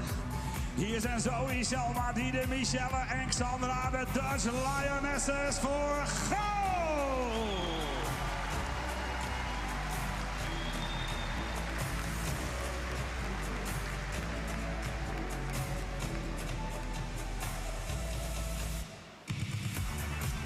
Fantastisch podium. Nederland wint hiermee de Crystal Globe bij de vrouwen relay. Wat een fantastische prestatie van onze 6 leeuwinnen en van onze heldinnen. En laat het nog maar één keertje horen dan Dordrecht, want dit is een podium hoor. Team USA, Team Italia, natuurlijk onze eigen Dutch Lionesses.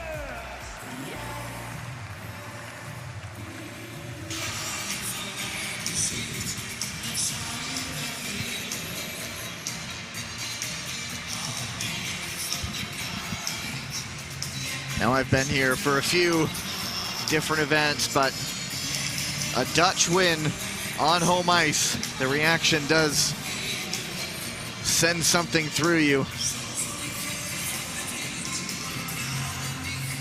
They have come to embrace this sport. Always a must-get ticket whenever they've come, and last year was Tilburg, this year Dordrecht.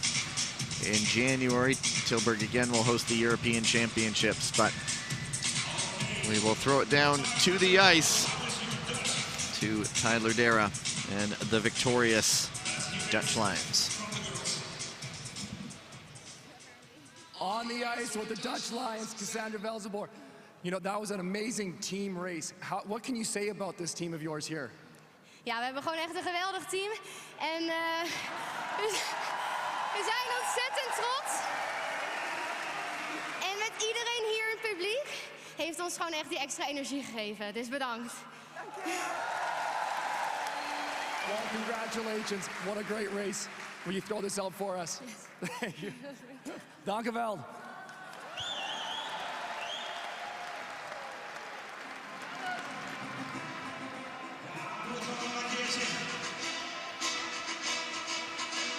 Couple more races left today. And it is after this.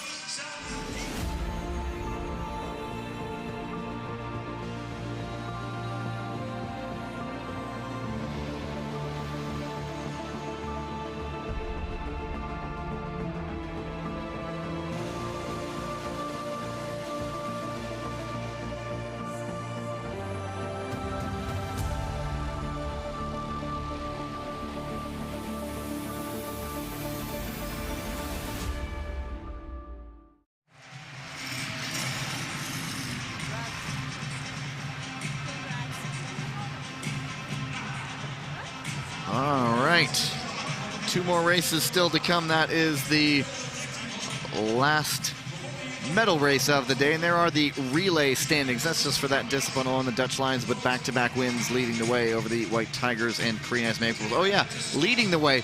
They win it. They win that discipline, the women's relay. And then they'll get a good chunk of points for the Team Crystal Globe as well. We'll see how that shakes out the rest of the way. Heat number 1 in the men's 5,000 meter relay semifinals. The Chinese Lungs with Sun Long, Liu Xiaowang, Lin Xiaojun, Zhang Bohao. Belgian Ice Bears, Stan Desmet, Ward Petre, Enzo Prost, and Wara Van Dam. Italian Gladiators of Pietro Siegel, Thomas Natalini, Luca Speckenhauser, and Andrea Cassinelli. And then the German Wolves, Robin Bendig, Ben Jung, Jonathan Roskenbleck, and Raphael Schlosserek.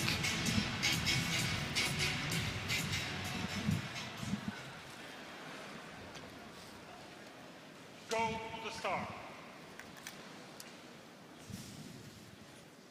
Right. So, first of 2 heats. Top 2 will go to the A final. That will wrap up the competition and the World Tour season. Tomorrow, 3rd and 4th will go for the B final. And looking at the likes of the German Wolves, looking like if they can get a result, a team that was really on the outside looking in, looking at those top 8 standings, they were sitting in 15th in this weekend, ahead of this weekend.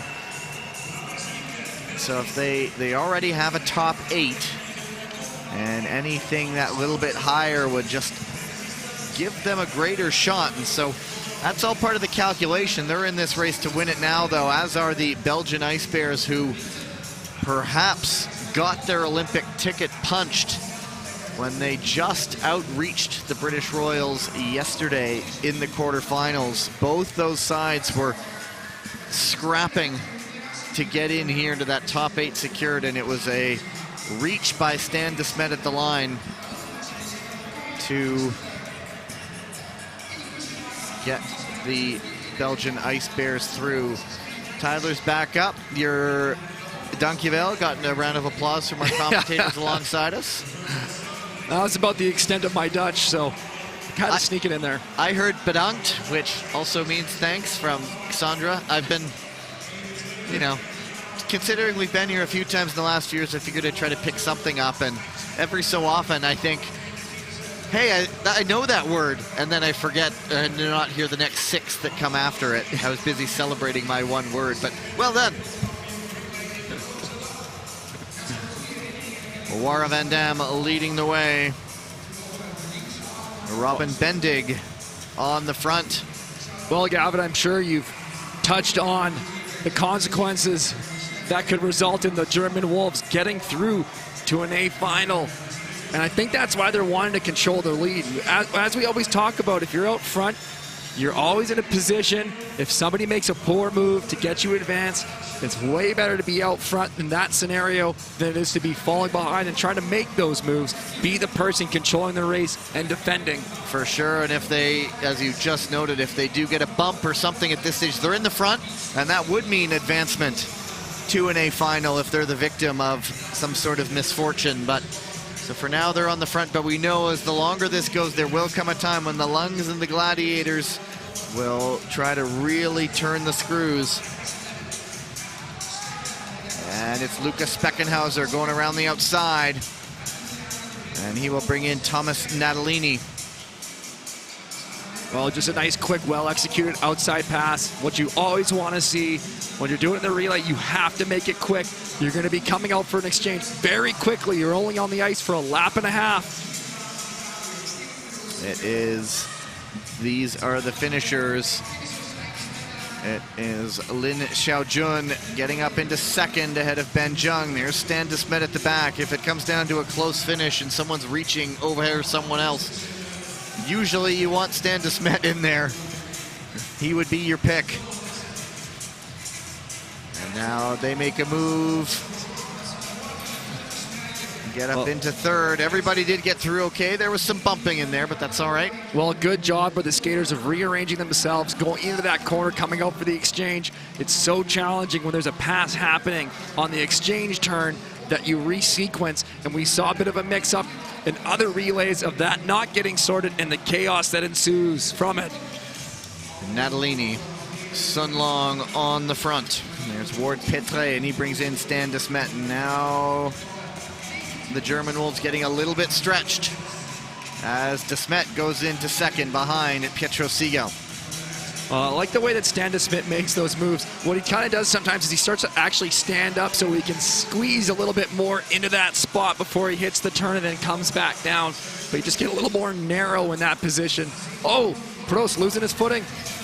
And the door is open, but it is quickly closed. Liu Xiaowang not able to get through. Liu Xiaowang now. Oh, beautiful little inside pass. Just looking at the German Wolves, they're hanging in there, and the confidence they must have gained, the fact that they're still able to hang in with a couple of elite teams will certainly help them. And of course, they're still trying to get into that A final, or at least if they do get into a B final, get as high a result as they can. And they got to give themselves every opportunity they can to stay in touch with this race. You never know what might shake out. Ben Jung really working to try to close that gap. The Gladiators, Lungs, Ice Bears, and now for the lead, a nice move up the inside. Cassinelli, is he going to try to bite back for the Gladiators? Not just there.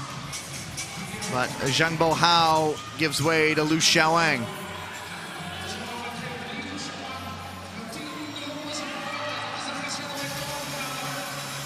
Well, Liu Xiaowang accelerating the pace now. Great exchange to Sun Long. They're creating some separation, stretching this race out.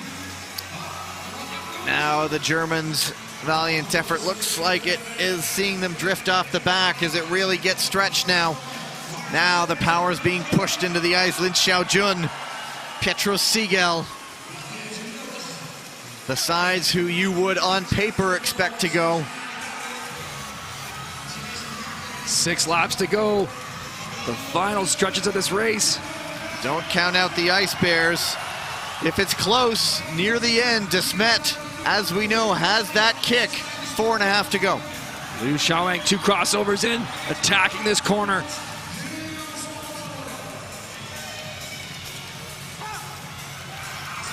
The Belgian Ice Bears just out of reach right now, but we got 3 laps. One more exchange to come. Lin, Siegel, De Smet, your finishers for your front 3. And watch Pietro Siegel. Doesn't matter the race. He will push until the race is over. And Lin, as they make the pass on the German Wolves, it's going to be Lin and Siegel going 1 and 2 into the A final. Well, Pietro Siegel, they're not taking any risks in that final lap. There's no benefit of having a first or a second lane position in a relay when it's 45 laps long.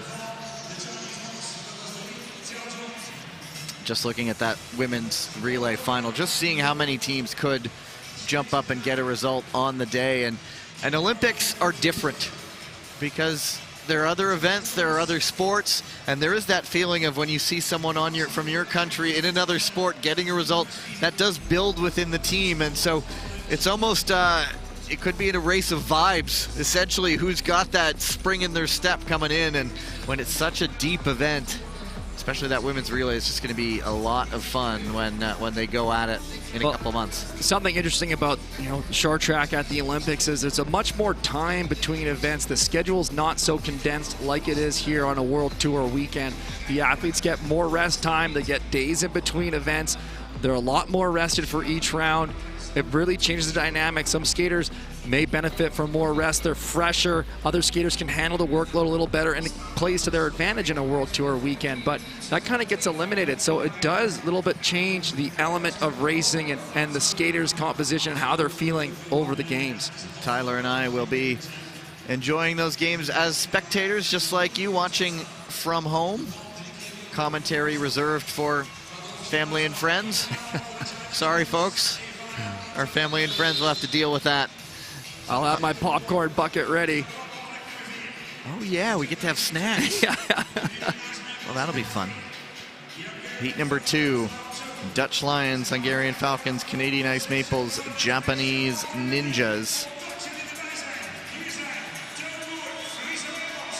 So just looking at the Dutch Lions in 4th, the Ice Maples in 5th, the Ninjas in 6th. And then the Hungarian Falcons in 9th.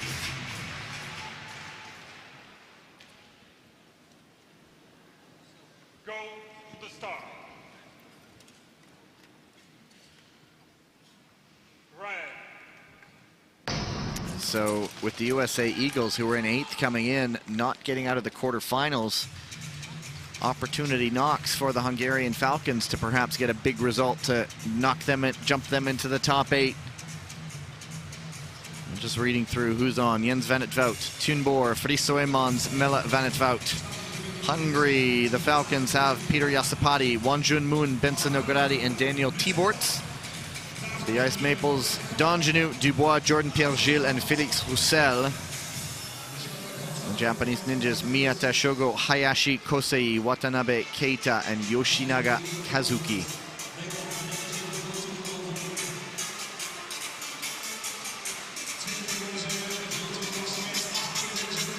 It is Tiborts leading the way.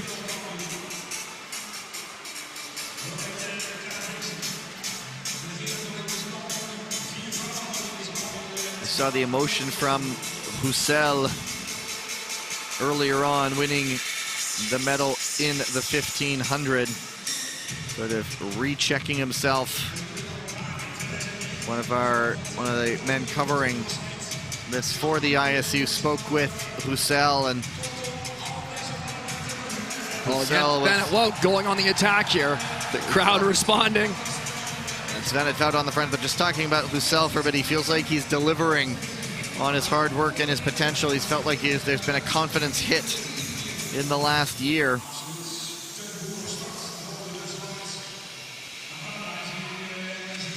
Well, we talked about it in the qualifying round, but the Canadian Ice Maples just have the advantage of being able to put Steven Dubois in the 4th position of their relay.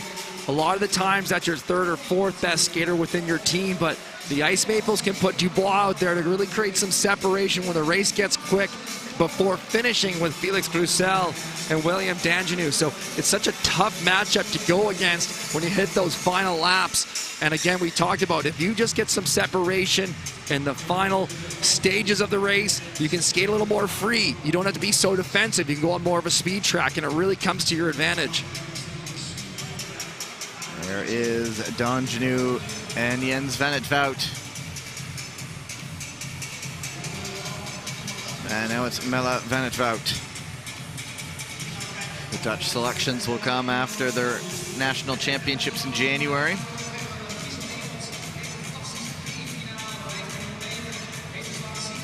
I spoke with one of our Dutch colleagues. I said, is that going to be streamed? Because I kind of like to check that out. Those will be some interesting races. So the Japanese Ninjas on the front right now, though. Well, it's a nice quick move from Watanabe there to get the Ninjas to the front of this race. We know the value of being out front. And the Lions strike back. And van 't Vout get the Lions to the front.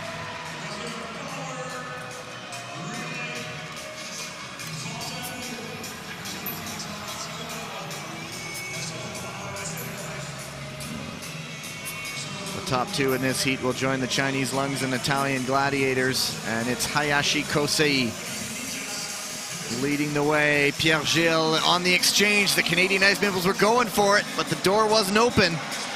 Good defending by the Dutch Lions.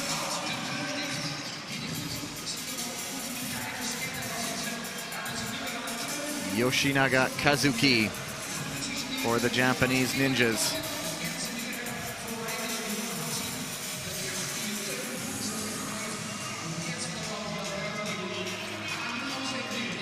Still waiting for that real first flashpoint. Yeah, well, this really, though, relay has been moving at a decent speed throughout the whole race, moving in those high 8-second lap times. It hasn't been a slow pace at all, but Jordan Pierre-Gilles up the inside of Melle van 't Vout. Nice move by the veteran skater. Well, it just takes something like that to start to set things off. We're going to see 16 laps to go. I think we're going to start to see some more attacks happening as Steven Dubois accelerates. That is exactly what's happening. Watanabe, good defending on the first foray by Dubois. It undoubtedly will not be the last, but the Japanese Ninjas holding them off for now. Well, Felix Roussel making an attempt now on the outside. And can he make it stick on the outside? Yes, he can. Tunborg looking to follow, but he's got to pull out so he can make that exchange. Jens van 't Vout up into second. On the exchange, van 't Vout gets up into second, but he is now chasing William Dandjinou. He has Miyata Shogo and Peter Yasapati behind him. And Hayashi taking a quick look there. And is he perhaps sizing something up on the exchange? The Ninjas making the move, and they're inside into second.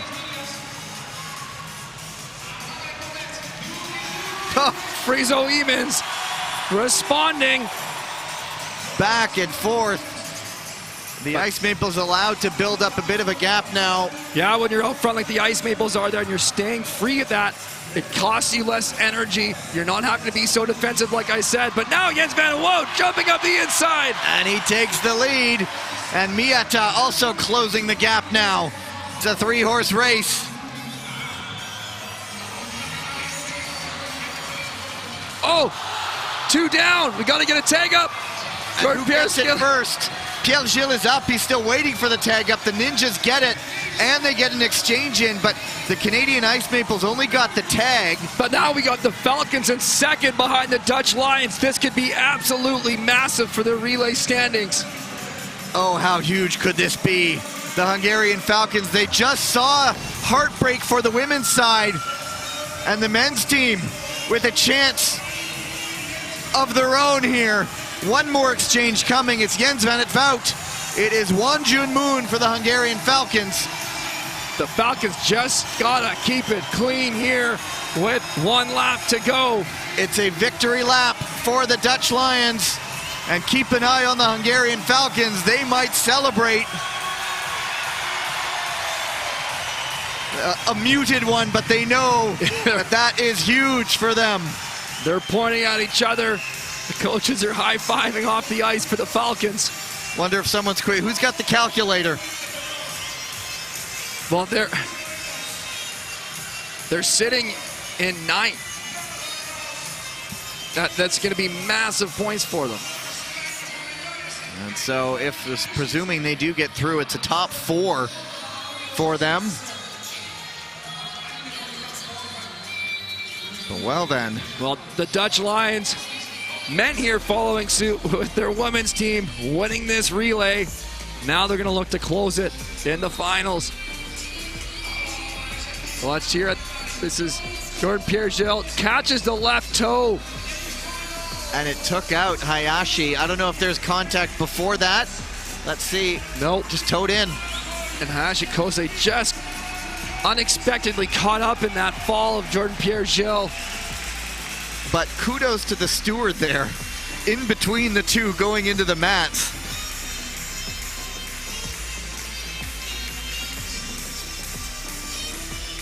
So unfortunate for the Ice Maples going to the B final. You see Peter Jasapati there celebrating, and the Falcons might know something. We can't say anything's official. We still don't know the calculations. But when you're celebrating like that, they must have known what the scenario is. I think we know the result. I just don't want to say it, but we don't have the final points tallied in front of us. But I think we all know what this result means. That Hungarian Falcons team, just massive. That gives birth to them. 4 skaters will get to go represent the Hungarian Falcons at the Winter Olympic Games. That's their dreams coming true right there. The dream lives for them. And we talked about it. You know, there's the joy and there's the despair. And while the women go through despair on the Falcons team, the men experience joy. And that's even hard to manage within the team when you have one group. You want to be excited for your teammates, and at the same time you're going through some disappointment of your own. And that's the emotions of sport. There you go. The Dutch Lions going through to the A final. The Hungarian Falcons joining them. There's a look. That will be the last race on the World Tour season, the men's 5,000-meter relay final. That will conclude our competition tomorrow. There's a look at the B final. Side like the German Wolves, just looking to see if there is any final hope to get 5th. Just put them in with a shout. Of course, we don't know the calculations right now. We just know the standings. But those will be the last 2 races on the day for tomorrow. And that will conclude the first day of World Tour competition on the final stop of this season. I'm just going to be trying to catch my breath for the rest of the evening and be back with you tomorrow morning when we are back for the repechage session. There you have it. That will start at 10:45 local time. Tyler and I will be there for that. And then, of course, for the World Tour session in the afternoon. Until tomorrow morning, on behalf of everybody involved in putting this all together, and Tyler Dara, the man beside me, talk to you tomorrow. Goodbye.